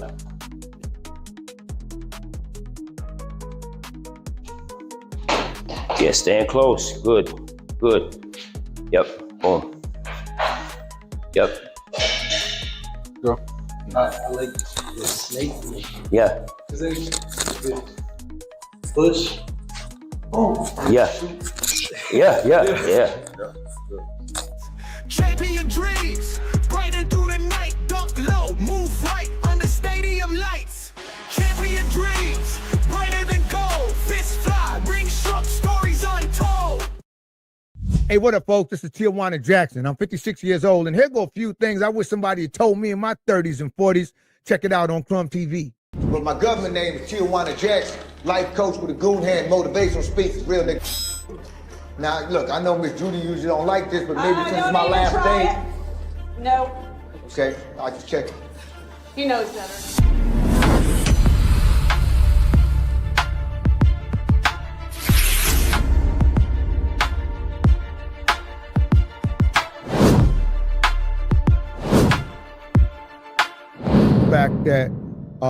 decisions I make as an adolescent, even or teenager, affects the rest of my life. And people go, well, wow, I'm expecting a video for 30s and 40-year-olds. Oh, it is. And that's the problem with a lot of us, is that we think that because it's in our past, it plays no role in our present. It plays no role in our future. No, what I'm saying is, if you f***ed up, you know you f***ed up, it may very well be inhibiting your progress right now. So this is your opportunity as a man to take ownership of your, clean your slate, to get your, to get your glow up, your come up, whatever it is you in pursuit of. We don't realize the psychological blocks we create for ourselves because of the decisions we sometimes make as teenagers, as kids. And if you want a more vivid example, it's not hard to do. Here's a prime example. I got us. You may have had a child with somebody that you didn't want to have a child with, or you may have had a child with someone that you did not communicate with, or you guys were young, you were not able to follow through in the way that you believe a father should follow through. Well, start working on resolving those issues now, because in 30 years, they're gonna eat you in your ass. They're gonna eat you in your ass, dog. That's right. You won't even have your own to play in, you heard me? Bars. Bars. Younger is resolutions won't make you rich, but execution will. Fail quickly, and as my mentor always say, execute, analyze, and adjust. Something that's very important for people to understand.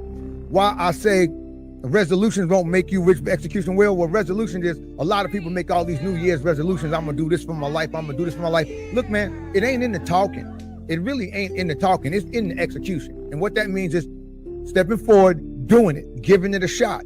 The thing that most people fail to realize is that confidence is not the catalyst. What does that mean? It means that confidence is not what's gonna kick you forward. Confidence ain't gonna get you into motion. Confidence is actually the reward. Bars. So the point that I'm making is, you have to be more willing to spend time in the uncomfortable space than the comfortable space. Because if you allow yourself to relish in comfort and relish in confidence, you likely making lateral moves. If you are looking for ascension, that's going to require you constantly subjecting yourself to uncomfortable, unfamiliar situations. And what's beautiful is, you can go in, whatever that situation is, and you can go, okay, so this is the learning curve, and master that. And now you've built a skill. You've developed an ability that now plays a role in the foundation of whatever it is you aspire to build in the future. You feel me? Bars. Bars. Youngest, to understand that my parents have psychological and emotional limitations, it most likely influenced the way that I look at life, the way I look at relationships, the way I look at money. And the better I can understand how that has affected me, the better I can become at working on my own self-limiting belief. Tip number 4, neurodivergence can make relationships extremely hard. Yeah, well, let's talk about the neurodivergence. Look, man, it's a lot of brothers out there trying to live this idea of a good man. They trying to live up to this perception of a good man. And in the whole time that they playing the good man, they fail to acknowledge or be themselves. And in most instances, the good man is really not intuitive. It's counterintuitive. In fact, playing the role of the good man is exhausting, because a lot of times it's performative. Yeah, you're just performing. You're just doing what you think you're supposed to do, but it's not honoring who you are. Now, why is that? Well, a lot of us were raised in dysfunction. We were raised in households where neurodivergence dominated the space, but we don't know it because the people who raised us went undiagnosed, or you didn't talk about that in the hood. So as a result, so many of us were raised in extreme dysfunction because the people that were raising us had chemical imbalances that they never addressed. Well, hold on, nigga, before you flood it.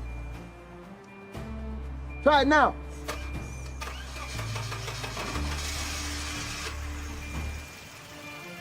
Hey, go and park it over here. Got my first DUI when I was like 10 years old. Little nigga been driving ever since.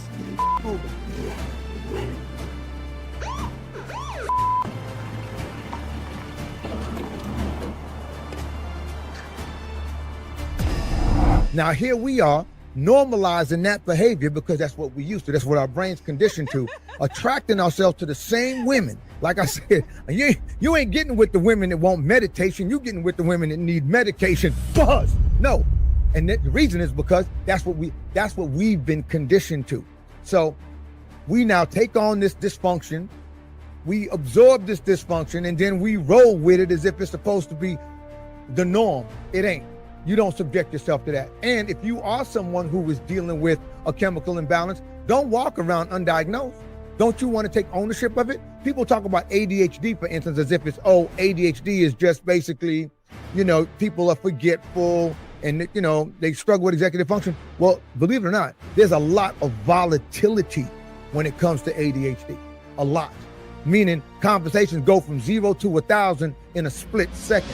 But what about you? Have you coordinated one job interview yet? Interview for what, Cheryl? I'm going to build my motivational company from the flow up till it blow up and get my dough up. How you going to eat? How you going to pay bills? How you going to stay off them blocks? By being the world's coldest life coach. You better find that bridge. You better find that bridge because you ain't about to be idle on my I'm watch. going to be somebody idle. You can count on that. And you can count on me taking your ass back to jail if you stay unemployed. I mean that. Okay, hey, Lil Lee, what's old boy's name? The tech Jew that went on the internet, the entrepreneur, and got rich. Evan Spiegel? No, the one that be with all the Asian guys. Oh, I know. Mark Zuckerberg? That nigga, yeah. Go on Mark Zuckerberg's page and tell him that Cheryl said that he's unemployed. Let me know what he said. No, don't tell him that. I ain't say that. There's other things, too, with ADHD. Often, ADHD, 60% of the time, 65% of the time, ADHD is accompanied by another mental health disorder. I am not upset. I am just very serious. I know you are serious. I am trying to tell you this is how I feel. It could be anything. It could be any chemical imbalance. Usually high anxiety, often autism. You just don't know. So here's how I look at it. Speaking for myself, when I made the video that you're looking at, I was 55. I'm 56 today. In the last 15, 16 months, I've been to 2 different psychiatrists seeking assessments. Why have I done that? Neither one of them will give me an official ADHD diagnosis or ODD diagnosis or any depression diagnosis. I've been told that I have ADHD tendencies, but neither one of them are willing to give me a full say you are a full-blown diagnosed candidate for ADHD. But why did I do that? And why do I keep doing that? Well, it's for a number of reasons.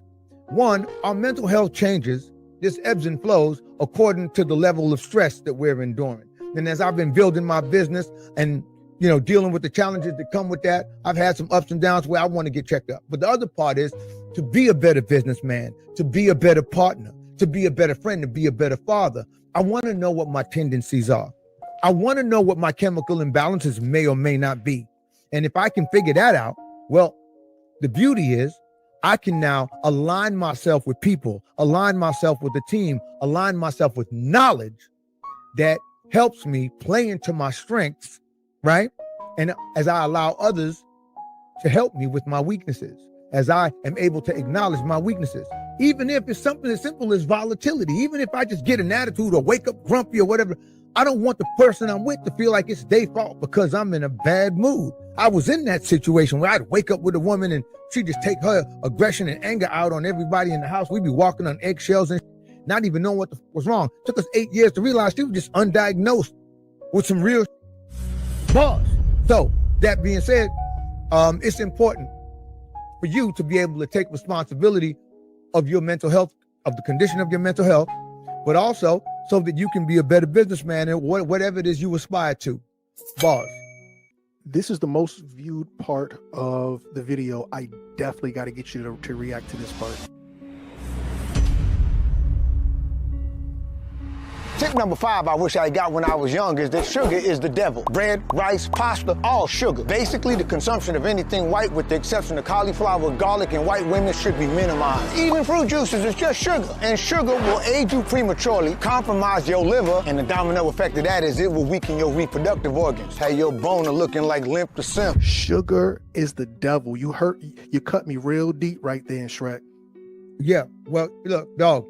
So, all the stuff we've been talking about so far, the fact that some of us, look, man, people go, why are you always coming with the jokey joke and the bars and the blah, blah? It's because, well, look, the people that I dream to help, the people that I dream and that I aspire to help change and put on different trajectories, the people in my online community, the people getting my free coaching who are walking away being like, oh shit, this dude just changed my life. Those people, well, they don't know that they survived trauma. They don't know that they have emotional baggage. They don't know that they have grown up in dysfunction, right? So what ends up happening is I can't come to them and say, hey, I want to talk to you, about your emotional baggage, because they'd be like, that ain't me. I want to talk to you about your damaged self-esteem, because they're going to walk away like, that ain't me. But when I start cracking these little jokey jokes and they start laughing and this dude kind of, oh, who is this? And then they, oh, wait, that part sound like me. Hold up. And start hitting them with that personal, because you can't fake the real. I got him. Now I can talk to him. And so all the things that we were talking about, all the emotional baggage, all the psychological baggage, the emotional psychological limitations. You good? Yeah, man, I'm good. The dysfunction, the chemical imbalances. Well, what do you think we do to survive all of that? One of the things we do, according to Dr. Lindsay Gibson, psychiatrist Lindsay Gibson, is we assume something called the role self. We feel so much rejection and we feel so inadequate throughout our childhood because of the negligence of our parents and the people who've raised us, is that we assume a role self, meaning we become someone other than who we truly are, because we believe who we truly are is not good enough. But then the other thing that we do is we develop coping mechanisms. And coping mechanisms could be all forms of stimulants. It could be too much sex, right? It could be violence. It could be drinking. But for a lot of us, it's sugar. We've normalized comfort food and sugar consumption. And we've been tricked into believing a lot of things that we're eating that are supposedly healthy sugars are better for us. Dog, a glycemic spike is a glycemic spike. And at the end of the day, it boils down to insulin, okay? So when I say sugar is the devil, what I'm actually saying is that sugar is like the dealer, because it don't matter what you're going through. Most of us grew up being rewarded for going to the dentist or being rewarded for getting through a challenge with sugar.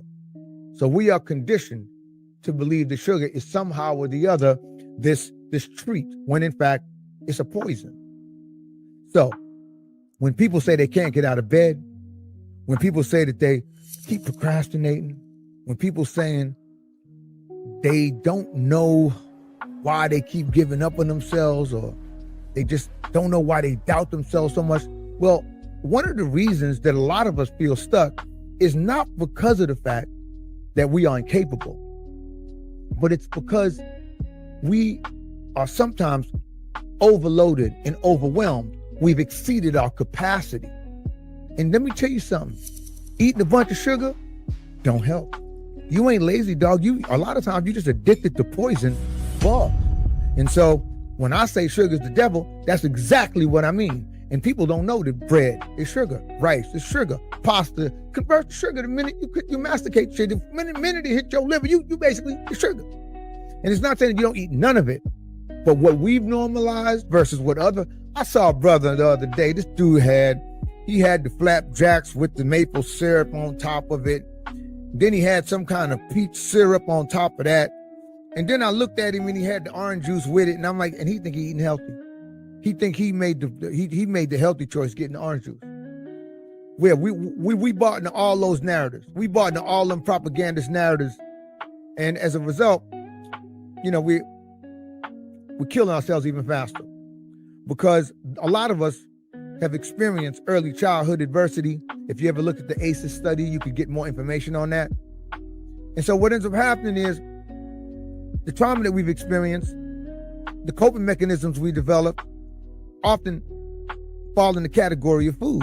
And unfortunately, sugar makes the most of that.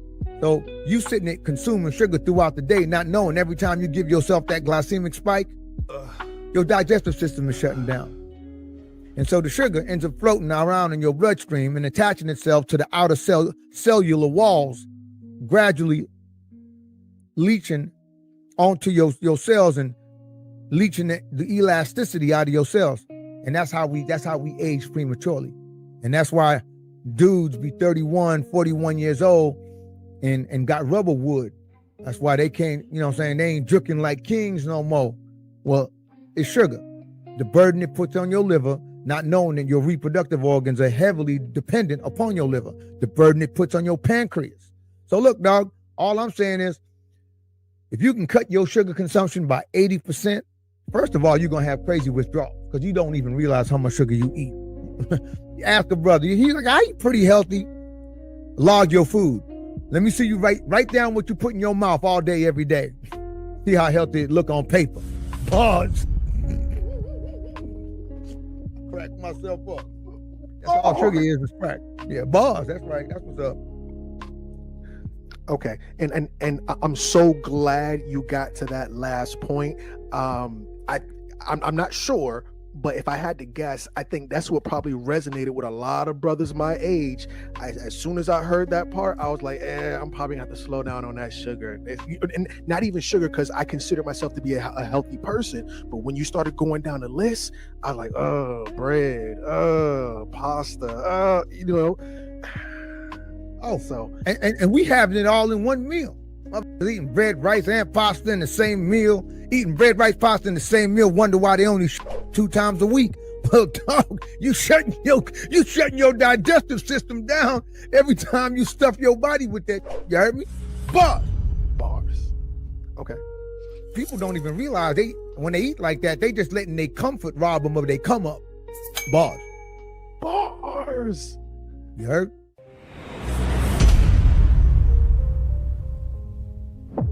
Work on tone and emotional regulation daily. All I'm trying to do is spit facts, okay? This ain't nothing but the truth. And here's the issue. A lot of us was raised on shame. We are raised to believe that shame and shaming is the gospel. Well, no, actually, shame is a decoy. And so the way in which we communicate with people, if you just listen to brothers talking all day on the internet, what's getting the most follows is you berate people.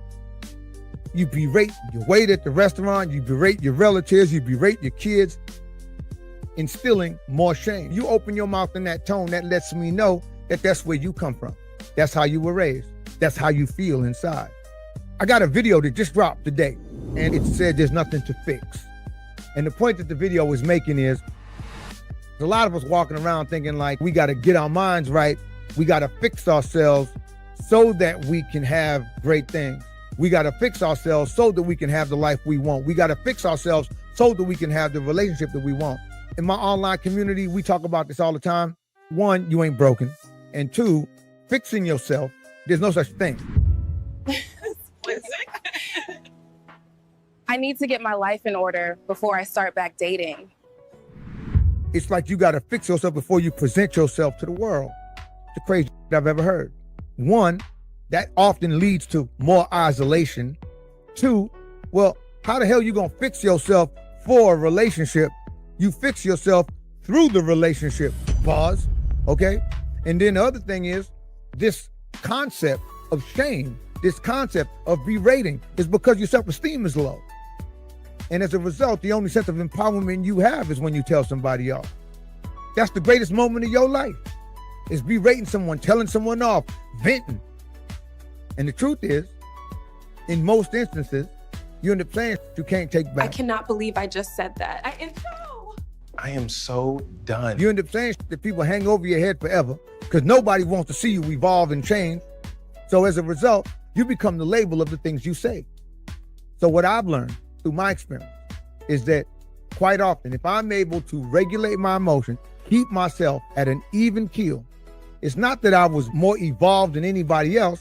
I had great success in my most dysfunctional years. But the difference between me and the muff who are flash in the pan is that I was able to regulate my emotions and not allow my mouth to cost me opportunities. That's the importance of understanding how important communication is and this concept that you have of being in a relationship. Well, it ain't really a relationship because you have a relationship to everything and everyone.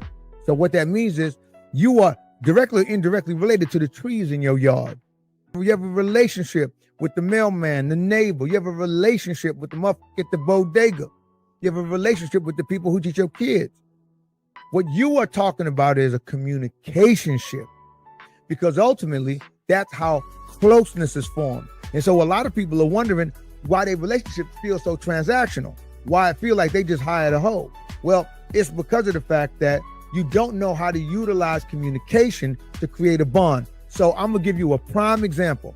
I read a lot of John Gottman books, Julie Gottman, and the last one I read was actually written by him and his wife. It was called And Baby Makes Three. If you don't know about the Gottman Institute, the most prolific marriage psychiatrist in the world. They've done so many in-depth studies on married couples.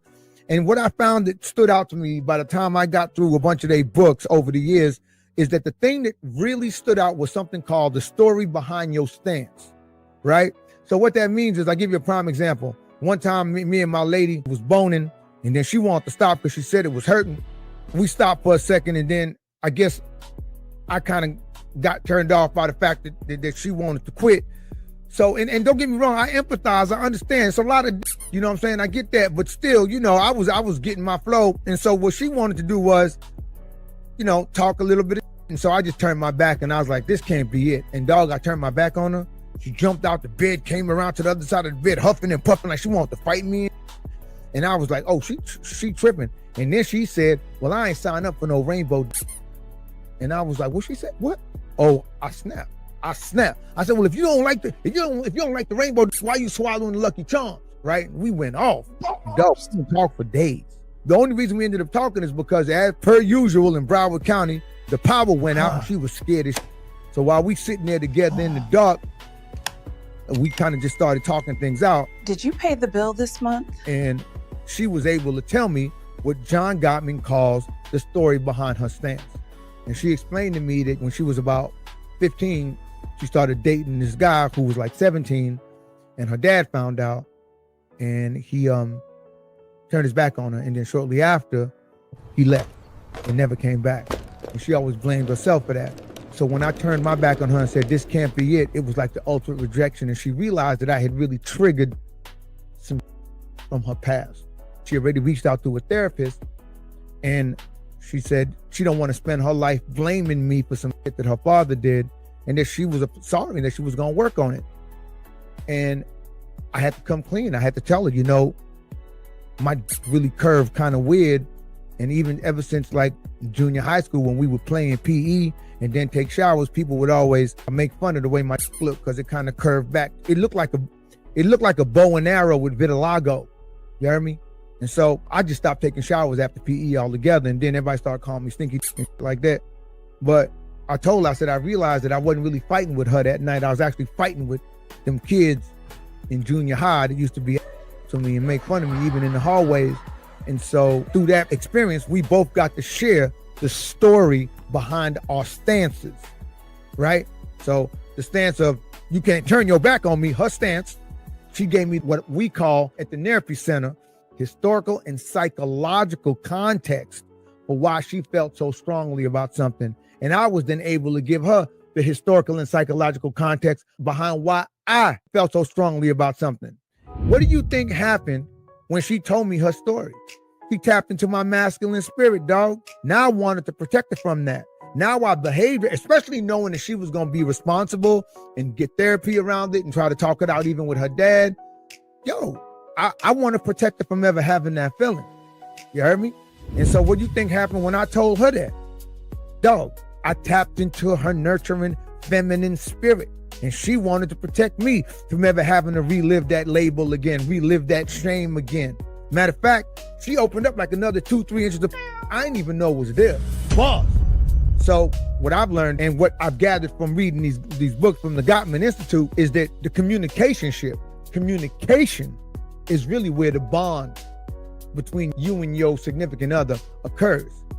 If you don't have these skills, if you have to always be volatile, if you have to always be triggered, you probably just a little unresolved little boy dressed up like a man with muscles in it. You heard me?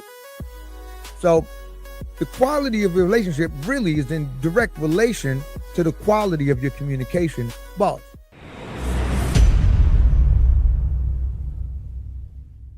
Contrary to the alpha male rhetoric, your emotions matter. For any black man, you endure so much by the time you're 24 years old. Between the age of 16 and 14, you're just a target. But not to mention the aggression you have to deal with within a community of people coming from dysfunctional households. Not to mention the lack of resources, the lack of information and access to just good, healthy food and insights that could potentially save lives. in some situations, it's just terrible.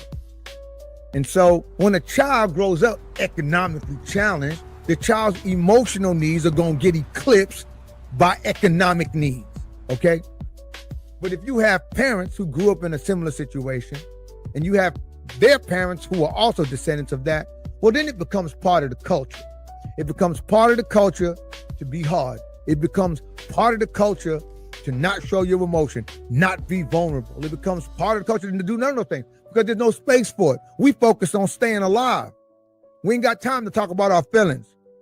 Matter of fact, it wasn't too long ago, my pulling kids, black kids out of school to go work on the farm. Ain't had time to talk about education, let alone some feelings.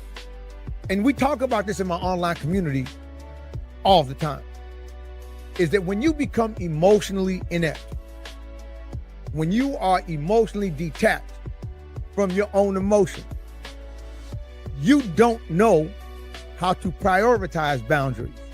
You don't know how to prioritize emotional needs, and you don't know how to communicate emotional needs. Well, if you can't identify your emotions, you ain't really identifying the nuance of anybody else's emotions. And as I say in the video, the common denominator with true success and fulfillment across the globe is emotional intelligence. So hell yeah, your emotions matter. Not only do your emotions matter, your emotions are a cue, not to act, a cue to pay attention. Because in most instances, what you've experienced when you experience an emotion is a chemical reaction. Like the one I had when old girl told me she ain't signed up for no rainbow. My body was flooded. I felt hot. Well, dog, that was an opportunity for me to go, whoa, what could pull me out of my game plan? What could pull me out my lane like that? What is it? And being able to do the research, do the work, and evaluate, analyze my life, my childhood, I was able to identify what it was that I was feeling. And what it was that I was feeling was shame and anger and some regret because of how I reacted. But the shame and the anger was from a kid that was 11 years old. I don't want to carry that into my office. I don't want to carry that into my relationship. So your emotions are really a cue to help accelerate your ability to learn about you, to learn about your vulnerabilities so nobody can't pull you out your lane. You feel me? Like Socrates always say, dog, tragedy is a life unexamined, and I get it. Evaluate yourself and sitting with yourself and dealing with your emotions and that level of vulnerability. I'm about to go in. You ready to play this game of Frisbee? Because there's going to be some back and forth, and it's going to be over most niggas' heads. You're going to be really uncomfortable sitting there having to deal with your vulnerability and your emotions, especially if you were conditioned to never pay attention to them. This niggas on YouTube saying out loud that they tell their 3-year-old that their feelings don't matter. Dog, when you do that, is you are creating an economic slave. And I'm gonna give you a very literal example of how this works. Let's say, you grow up, you're like, oh, you gotta be hard, you gotta be a man, you ain't got time for emotion. Okay, well, here's an example of how emotion actually works. Emotion affords you the luxury of nuance.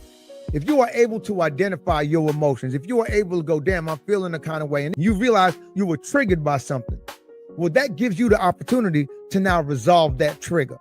If you are able to resolve that trigger and identify the root of that trigger, you are now able to open up a dialogue with yourself and be like, damn, why did that hurt so much? And get to the root of it. And when you get to the root of it, you are able to let it go. And in the process of letting it go, you're also able to figure out ways to cope, to heal, and to evolve past it. And as you do that with every aspect of your life, of your emotions, you are now tapping in to legacy. Because what is legacy? Well, at the Therapy Center, my online community, what we call legacy, right? It's the ability to leave behind the blueprint to a lifestyle that others might aspire to. Pause. So yeah, you might be uncomfortable dealing with your emotions and that vulnerability, but the truth is, it's that vulnerability that I just explained when you are able to explain the story behind your stance, the historical and psychological context. But here go the flip side of it.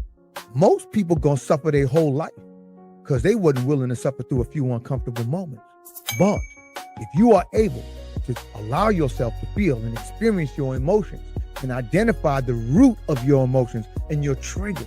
Well, dog, you just took it to a new level. Now, with this new level, you have a different level of empathy. And I'm gonna tell y'all something right now, because y'all niggas ain't gonna like this one. Look at life. Look at AI. Look at your president. The only true job security is empathy. But that's right. It's your ability to identify the emotional and psychological struggles of others, of a community, and then empathize to a degree, relate to a degree that you are able to create a solution. And that solution is your job security, fam. Boss. I can go deeper, but like I said, it's a game of Frisbee, and I know we over a lot of niggas' heads. Give up on your healing fantasy. The healing fantasy, this coin was termed by psychiatrist Lindsay Gibson, right? She wrote a book. The book is titled Adult Children of Emotionally Immature Parents. If you're looking at me right now, I want you to go along with this and play this game with me. I want you to think of somebody who really did you wrong, someone who should have prioritized you, should have loved you, should have nurtured you, could have been a mom, a dad, a primary caregiver. They may or may not have been there, or they were there, but they weren't emotionally present. They might have been rough with you, or they made you feel like you were an inconvenience, whatever the case is. I want you to think of that person that neglected you, abused you, whatever it is. And I want you to think of the one thing that they could say that would make everything fine again, that would make everything whole again, that would make everybody happy again and make you be cool again. Tell me the one thing they could say. What's the one thing they could say? You got it locked in? That's your healing fantasy. And I got some bad news. Niggas like waiting on reparations. It ain't coming, fam. I'm sorry. And the truth is, most of us are waiting on this healing fantasy to begin our lives, to put down the grudges, to put down the sense of inadequacy, waiting on this healing fantasy to have a better self-image. It gets so bad that a lot of us go into our relationships expecting the healing fantasy to come out of the person we hooking up with, the person we dating, the person we in love with, our fiance, our wives. We want it out of our spouses. But it ain't coming. What you think all this tug and pull is for? All this codependency is for in your relationships? All this drama is for? It's because you end up with people and you end up looking for people to give you what your parents or your primary caregivers never did. Pause. And so if you grew up with parents that was constantly gaslighting you by what was going on in the house, well, it's likely you're going to choose a partner that gaslights the out of you. Now, if you get slick and you go, you know what? This healing fantasy, whether it's nurturing, whether it's a sense of feeling prioritized, whether it's more honesty, if you go, damn, I'm never going to get that out of these people because they were hurt when they hurt me, and they are likely still in pain or in denial of what they ever did, or facing and owning up to what they did could open up a whole can of emotional worms that they're not capable of handling. Could push them over the edge. Who knows what their reasons is? But here's what I've learned. You can't gaslight a nigga that run on diesel. Pause! And so my point being is that if you go, oh, wait a minute, it's up to me to find closure. It's up to me to heal me. It's up to me to make me the priority. Well, now you ain't got nobody to blame. Now you ain't got nobody to wait on to come and give you your comeuppance. Now you've taken responsibility for it. And so a huge step into your life, a huge step into ownership, a huge step into manhood is giving up on that healing fantasy. Boss. Hey, what up, y'all? My name is Tijuana Jackson. I'm the people's mentor. I help grown folks find purpose in their life by helping them confront the pain they even know they was carrying. You want to get some of my free coaching? Link should be in the description. Pause.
today.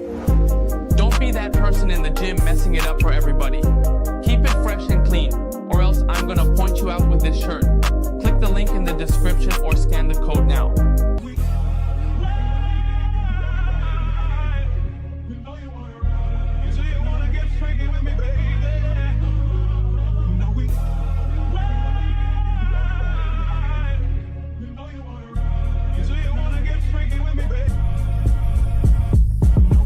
I see you wanna ride with the dog, throwing me a bone with them late night calls. Gotta treat you like frisbees, always leave my hands, but you always come back to me. Gotta stay faded, that petty shit you do get me jaded. All this time being wasted, but I gotta go fast when you throw that shit back on me. Come slide on me, yes please. Come put it all on me. I bury all your bones, your secrets are safe with me. Come and fuck me.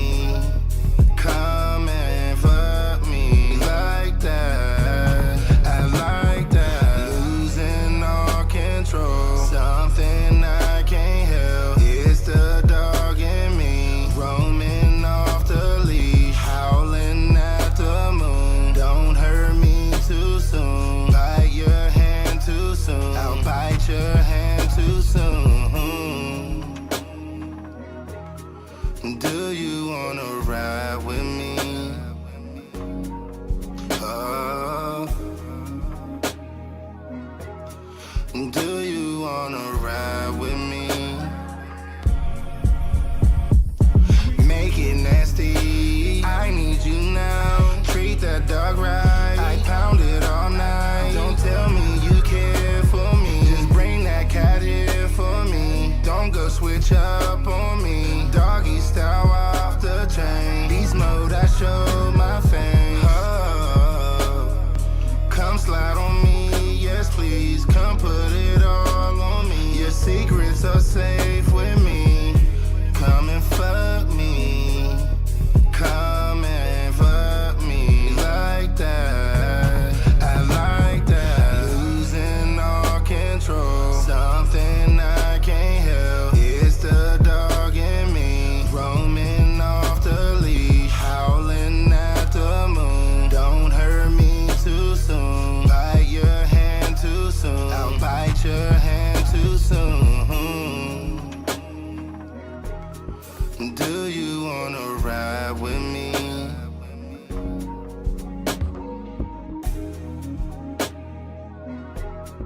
Do you wanna ride with me?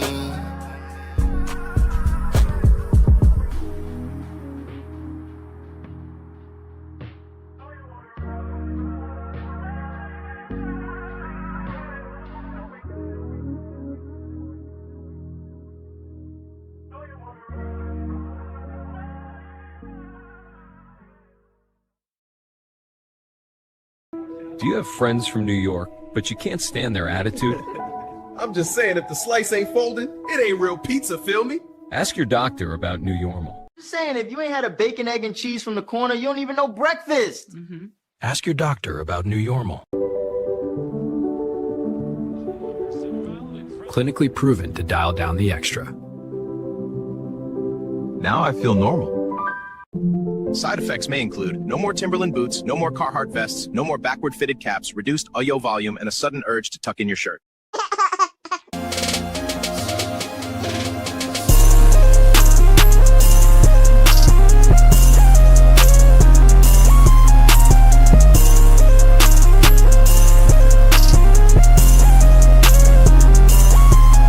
Cardology is an ancient metaphysical science based on the 52 playing cards. It reveals your energetic blueprint, your life path, and the patterns you're here to experience through the alignment of cards, numbers, and planetary cycles. Today's card is the Ace of Spades. This card represents rebirth, transformation, and the hidden truths beneath the surface. The Ace of Spades is the most spiritual card in the deck, often linked to deep inner knowing, initiation, and the mysteries of life and death. People connected to this card are here to evolve through intense inner shifts. They often experience profound life changes, awakenings, or periods of solitude that push them to shed false identities. The Ace of Spades is about digging deep, emotionally, mentally, and spiritually. This card demands honesty and growth. It challenges you to let go of what no longer serves you and to embrace your true purpose. When aligned, the Ace of Spades becomes a powerful force for healing, insight, and personal mastery. Want a cardology reading? Contact 369 Dimension Readings at 369dimensionreadings@gmail.com and get a yearly spread reading starting at $150. Send your current age and birthday and receive a PDF file with your full yearly spread, separated by each planetary period for 1 whole year. Want to know your birth card? Leave your age and birthday in the comments section.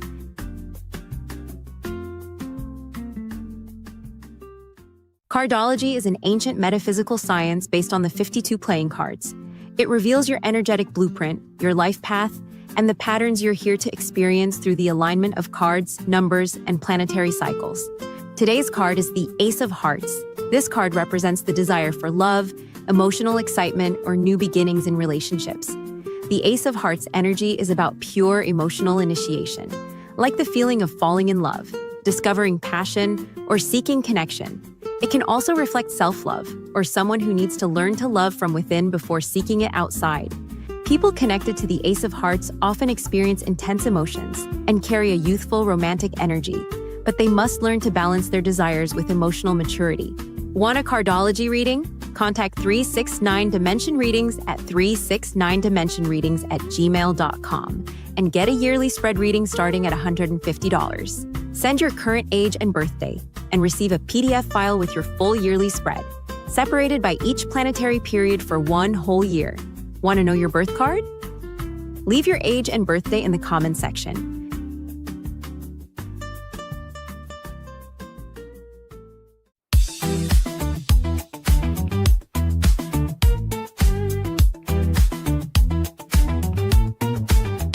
Step into the shop, I'm the Teddy on the block. Got quartz on the left and a tarot deck to rock. Don't need a crystal ball, just read the vibe. I'm your plush little prophet with retail pride. Shuffle that deck, I'll flip that fate, bearing down hard on your Mercury state. I don't blink, but I see the sign. Your aura's broke, but your drip's divine. Read my paw, I'm feeling clairvoyant, pulling hearts and diamonds ain't that flamboyant. Sage in the air, you best beware. I'm the card flipping bear with the cosmic stare. From the Ace of Cups to the Ten of Spades, I'll decode your life like your grandma's braids. 9 hours, no backup, and the moon is in Gemini. I should have called out with spiritual fatigue. This crystal smells like seafood. I demand a refund. Ma'am, that's Palo Santo. It didn't come from Red Lobster. Now available, gluten-free, vegan, emotionally available Sage bundles. Guaranteed to unbind your ex and your student loans. Spray this behind your ears and your ex will forget your name. No guarantees during Mercury retrograde. It's only 11:30 and somebody already tried to return incense because it burned too spiritual. Tap in, we got another one. Uh-oh, here comes another Crystal Karen.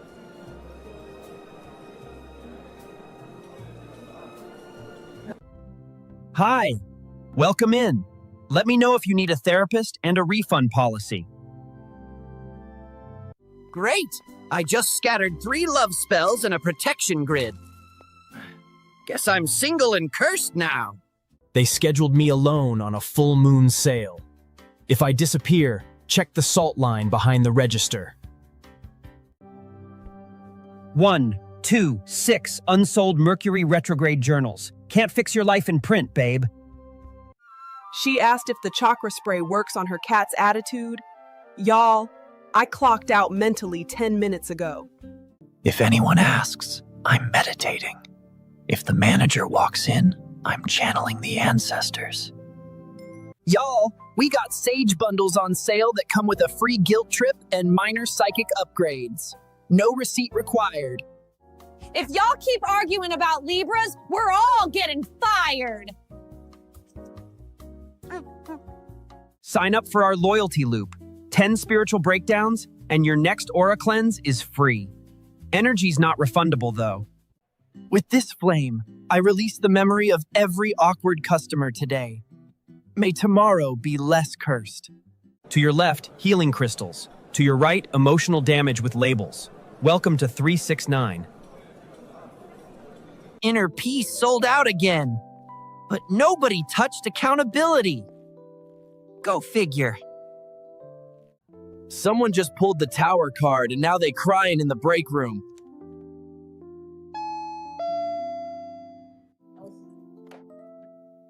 Do you have a crystal that blocks my ex-husband's negative energy but also attracts a millionaire? No refunds. No exchanges. No touching the singing bowls unless your spirit guide told you to.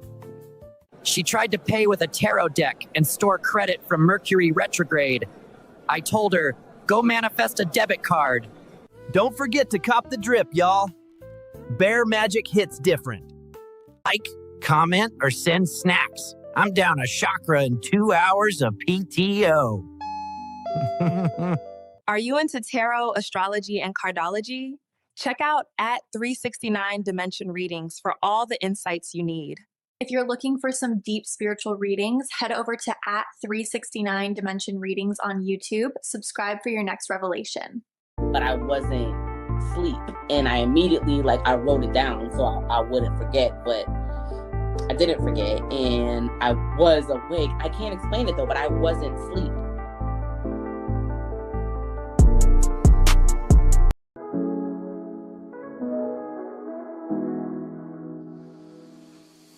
Life's a puzzle piece, no light in the sky. Finding patterns in the stars, corners turning so high. Hosted by the constellations, deeper I sigh. Aiming for clarity, Lord knows I try. 369, the dimensions align. Tarot cards that spread new destinies defined. Reading truths and shadows, future so refined. Context makes the chaos surprisingly kind. Context, baby, put it all in line. Dimensions we cross, running out of time. Prelude terror, show me all the signs. Dreamy rhythm takes us on a mystic climb. Unveiling secrets, the cosmos unfold. In the cards, the stories told, whispers bold. Context, baby, put it all in line. Dimensions we cross, running out of time.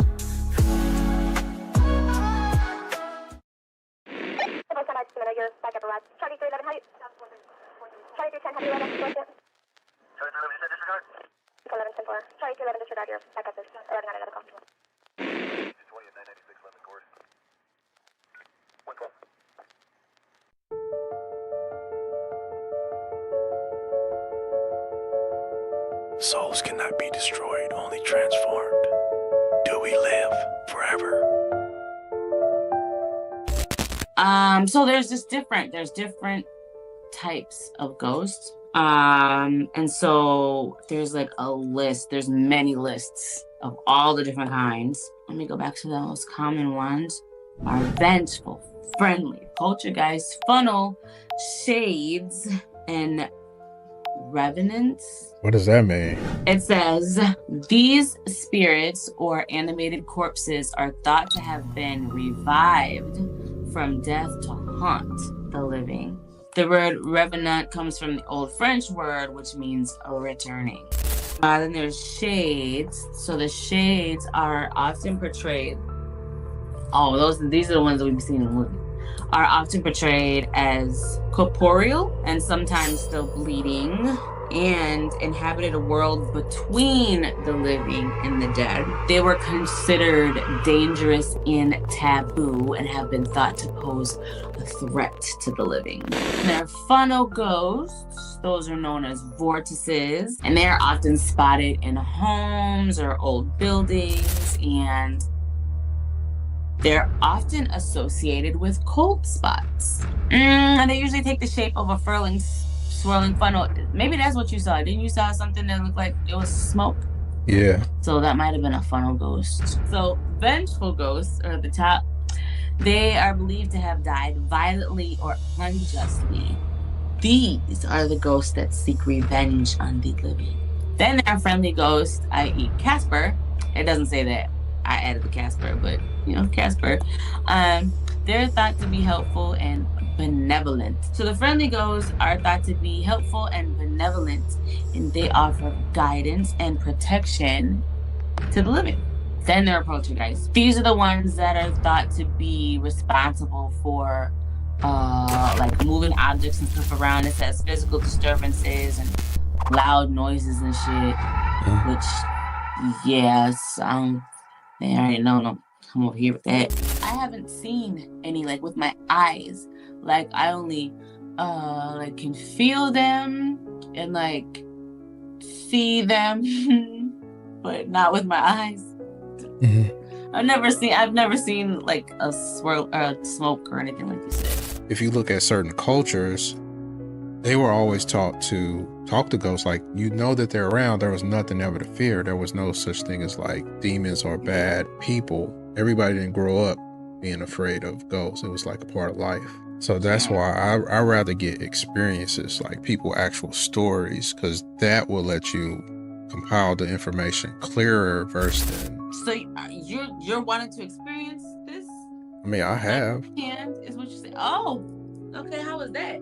So I've seen ghosts, but I've seen like people will like disappeared, vanished.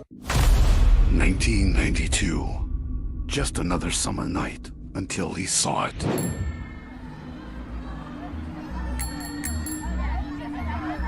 Oh, hell no. What is that? Sometimes what's seen can't be unseen. Patient zero. Like it was me and some people. We were out late on the street talking, and we saw this lady walking up the street, and she had on a hospital gown, had rollers in her head, and we was like, yo, we stopped. We thought it was like a fiend at first. Like, why has she got on a hospital gown? Because, she didn't have no shirt underneath. The back is out. Right. Like, you go lay down, ma'am. Yeah, so we was like, and it's like midnight. So we stopped, we paused, we all looking at her, watching her walk up the street and then just vanish. And we still looking like, yo. Before your eyes. Yeah. She didn't walk into any house or nothing. And then like the next day we found out that the house where she disappeared at, like at that position, was her relative's house. That was like their aunt had passed away in the hospital, and that was her walking up the street to the house. Obviously, I've encountered like a ghost that has knocked on something, like made sounds, like touch stuff, but I never saw it. So according to Google, and go back over here, that is a poltergeist. It was one night my cousin was spending the night at my house, and my room was in the basement of the house. And my room didn't have it wasn't closed in all the way, so I had like curtains up, and then I had a wall of like cardboard, but I had a whole bunch of pictures on it. So that night he was like, yo, somebody came downstairs and I thought it was your mother. And I was like wondering why your mother was coming down in the middle of the night to wash clothes. But he was like, I was just laying there. And he was like, somebody walked to the washing machine and they just stood there, didn't make no sound. Then they turned and walked away. And then I was like, for real? I was like, that wasn't my mother. I was like, I ain't heard nothing. And so he was like, man, just be up tonight. Bruh. And so the next night, we kind of was just, we was talking, trying to keep ourselves up. And then we both got like this chill. And we just stopped talking. Yeah. And then we paused, and then something knocked on the cardboard twice. It was like, knock, knock. Like, and he looked at me, I looked at him, and I was like, don't say nothing. And we waited. And I was like, whoever you are, I was like, we ain't got time for it. We got to go to sleep. I've always figured it was a friendly ghost because like growing up in that house, like my door keys would often be missing all the time. And I would always say, hey, stop playing. I got to go to school. And then I'll turn around and then the keys would be back.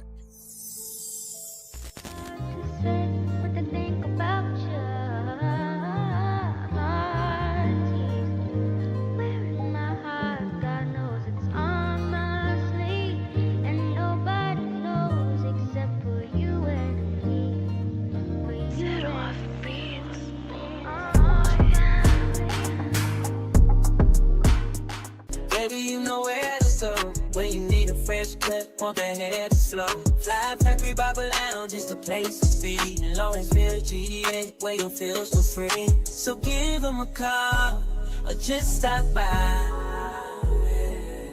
Fly Factory Barber Lounge, let them get you fly. With that 808 beat and the vibe so live. You leave with a smile and a stylish style. Fly Factory Barber Lounge, they'll treat you right. Are you looking for a room to rent, but don't know where to start? Yes. Then let us help. Oh no. Tips and things you should know for tenants and property owners.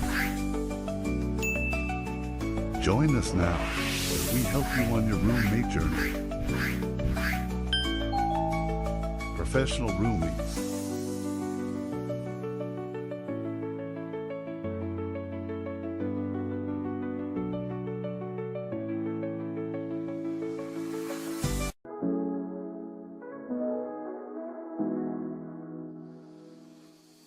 Life's a puzzle piece, no light in the sky.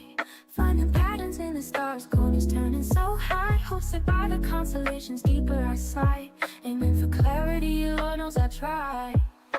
369, the dimensions align. Tarot cards that spread, new destinies define. Reading truths and shadows, future so refined.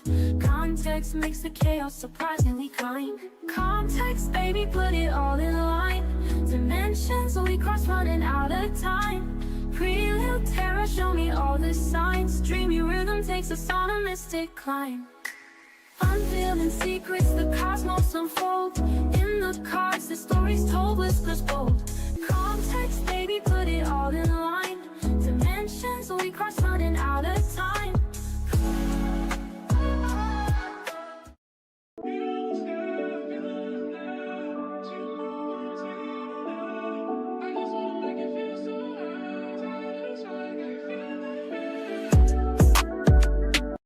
Introducing the 369 offering Bear Duffel Bag. 369 offering Bear Duffel Bag is perfect for any adventure. And the pink Bear Duffel Bag is sure to turn heads.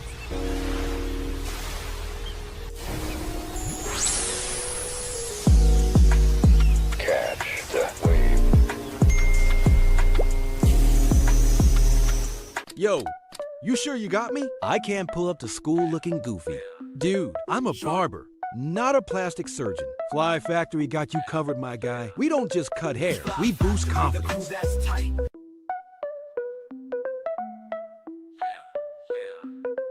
Sharp blades, clean fades, time to elevate. Chair like a throne, every cut we innovate. Fresh lines on the dome, feeling like a boss. Step out the lounge, ain't no ounce of loss. Fly Factory, the crew that's tight. Precision with the scissors, every turn's a delight. Edge up sharp, look out of sight. Hair on point, like we got that might. Walk in a scrub, stride out clean. Crisp edges, the best you've seen. No cap, our style supreme. Freshest cuts, living the dream. Fly Factory, the crew that's tight. Precision with the scissors, every turn's a delight. Edge up sharp, look out of sight. Hair on point, like we got that might. Walk in a scrub, stride out clean. Crisp edges, the best you've seen. No cap, our style supreme. Freshest cuts, living the dream. Fly Factory. I do trap music, but I got another side of me that's like I'm an R&B singer at heart. You know what I'm saying? Deep down inside, I'm an R&B person. You got a mixture of all music though, like you do. Yeah. You feel back and forth though, too. Yeah, I do. Yeah, because you keep people entertained. It's not like one show pony.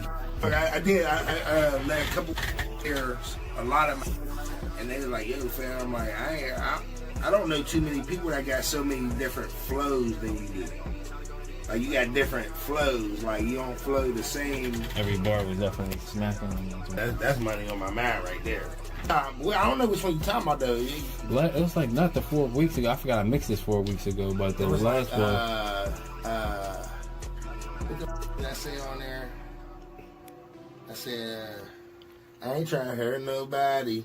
I just want to touch your body. That goody goody. Now show me a naughty naughty. I was late to the after party, and I keep that stick on me. Girl, I gotta wash my back, cause I'm not just anybody. Oh yeah, that one. Yeah, that was that one right there. Yeah. Yeah, what's good? You bopping with your boy OC Flex on 369 Music Talk on Muse. Chop.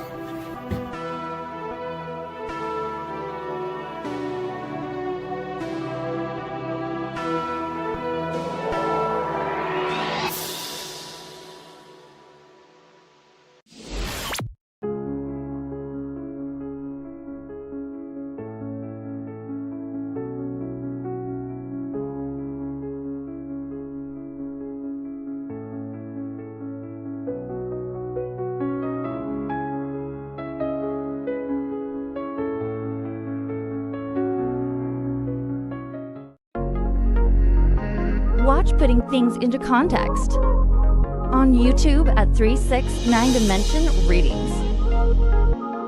Subscribe now.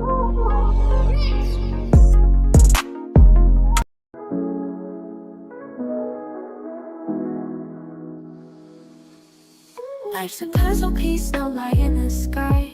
Finding patterns in the stars, corners turning so high. Hosted by the constellations, deeper I slide. Aiming for clarity, Lord knows I try. 369, the dimensions align. Tarot cards that spread, new destinies define. Reading truths and shadows, future so refined. Context makes the chaos surprisingly kind. Context, baby, put it all in line. Dimensions we cross, running out of time. Pretty little terror, show me all the signs. Dreamy rhythm takes us on a mystic climb. Unveiling secrets, the cosmos unfold. In the cards, the stories told, whispers bold. Context, baby, put it all in line. Dimensions we cross, running out of time.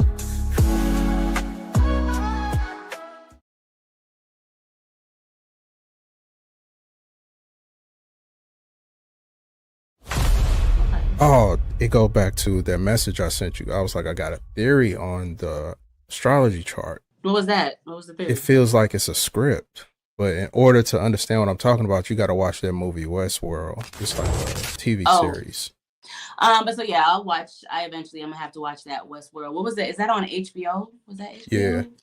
Okay, so yeah, I have that. So I'll watch it. One of the robots doesn't know she's a robot. And it's like she become conscious. Mm-hmm. And this dude is trying to tell her, like, you're a robot. Everything you're saying is a script. And she was like, no, it ain't. I'm saying these are my thoughts. And as she's saying it, he's holding up this, like, an iPad showing her, like, as she's speaking, the words are popping up on the screen.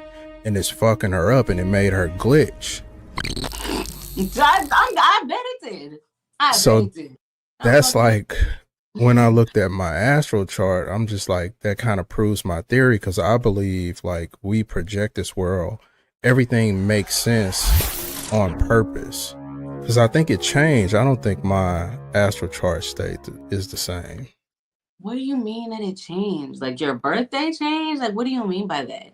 I think the Mandela effect affects everything. Do you think it affected, like, okay, so can you explain, like, in what way? Like, what do you mean? Okay, so Mandela effect. There's people that remember certain things and other people that don't.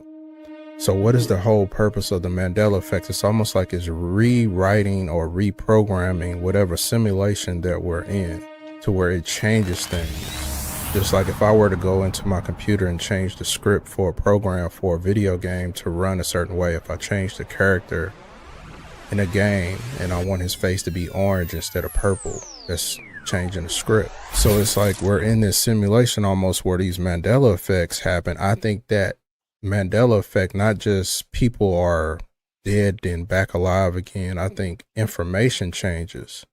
Stuff that we were taught isn't the same anymore. It adapts to whatever the program is. Can I ask you two things? And honestly, we might have already talked about it, but just to refresh my memory, did we talk about, let me ask you, actually, do you remember Sinbad, like the comedian? Do you remember him passing away? No. No? No. Okay, because I do. And then do you remember, I don't know if they had this out when you were a kid, but when I was a kid, they used to have this a marshmallow like spread, and it was called Jiffy. I know that it was called Jiffy because it was called Jiffy. Like I remember being a kid looking at the Jiffy,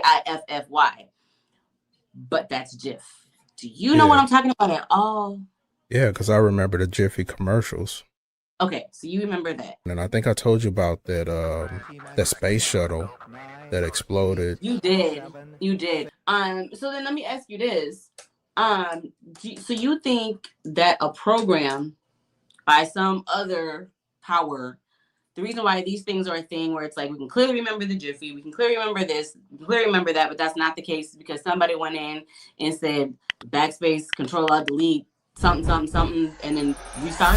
And then if that's the case, like, is this something that happens collectively? Like we just don't know. We just chilling. We going about our lives and then somehow we get paused for like 3 seconds and then everything reboots, but we don't know? Or like, how does that work? That's how I kind of picture it, but I just know that certain people or certain entities, they can never be programmed. Like that's a part of this matrix, and that's a part of like governing bodies like the United States. They know that certain people cannot be programmed, no matter what you tell them, no matter what whatever propaganda they make. So I think the certain people that are aware of the glitches and deja vus and all these Mandela effects, I think that's part of the population that can't be programmed all the way or programmed at all. So I think those are the ones that are noticing it, like, okay, something's happening, but it's almost like the background people never really notice it. They just go about their day. You can tell, how you can tell certain people and they just kind of like, oh wow, really? And then they just start talking about, go back into something else. They don't really want to hear what you're talking about at all. And I be trying to like put in compelling things and they be like, well, this and this and this and this and this, and it's just like, okay. All right.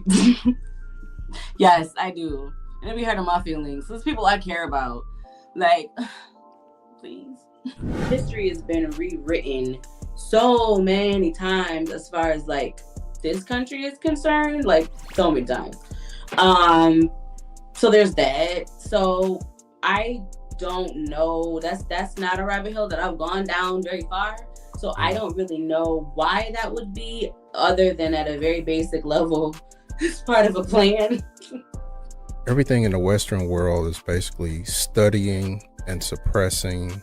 It's basically studying the people, psychology, and they're suppressing it for a reason, because just think if hundreds of kids are born, every day, and those that retain their memory can undo what's actually suppressing them. They can tell you like, hey, money isn't real. There's other ways of doing things. Then you wouldn't have a government.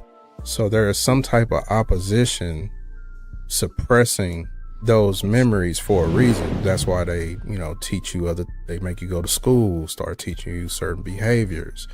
They teach you certain emotional responses that you're supposed to do. So it's like you're retaught and reprogrammed as soon as you come back to another life. I can't say that I remember anything from another life, but I can remember a distinct memory that I have.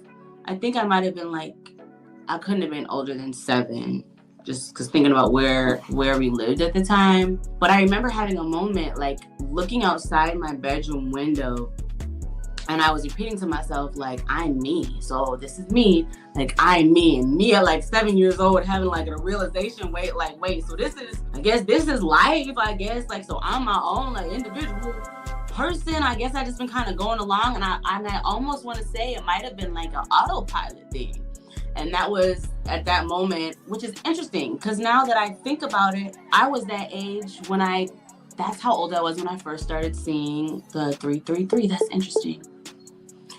Anyway, so I don't know. I don't have any memory of anything prior, but I do remember very distinctly just sitting, looking out the window and then just sitting, so what does this even mean?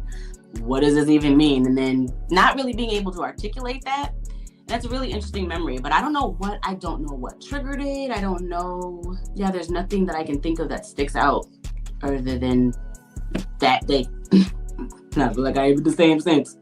It's a realization like, okay, so I can do my own thing. I can make my own choices. Okay, I guess this is what we're doing. So yeah, I don't know. Interesting.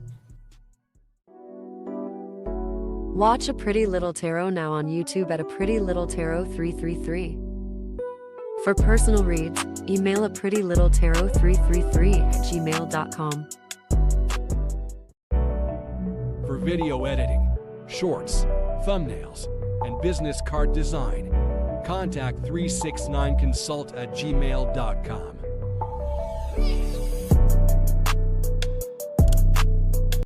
369 Merch.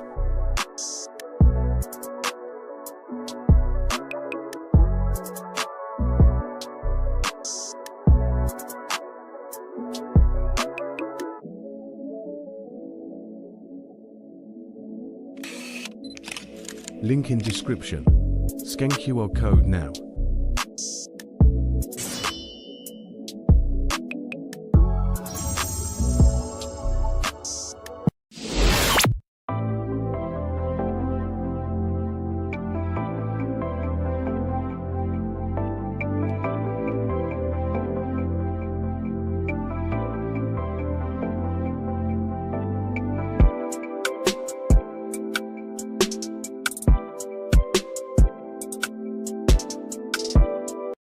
Introducing the 369 Offering Bear Duffel Bag. 369 Offering Bear Duffel Bag is perfect for any adventure. And the pink bear duffel bag is sure to turn heads.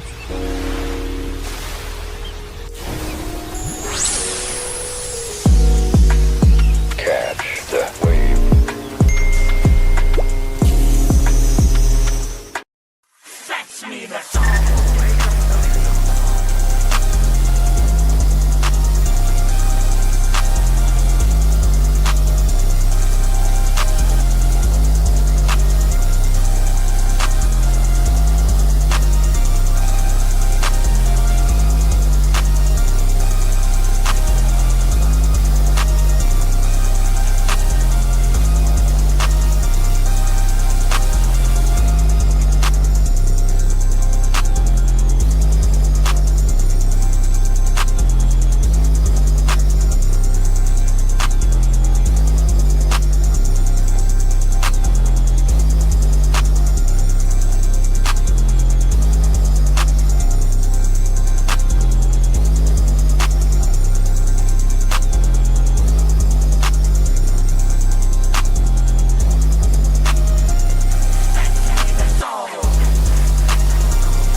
It's time.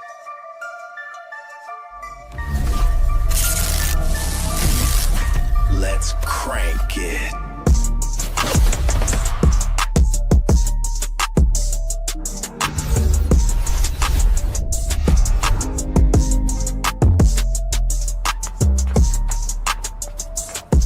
Time to create. Time to edit. Signal confirmed. Let's shake the block.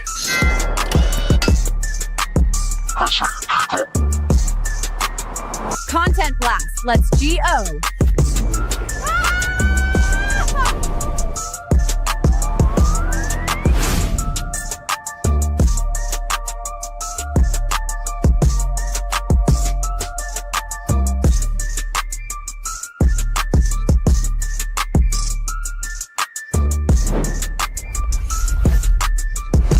369 Admin Group. Content is power.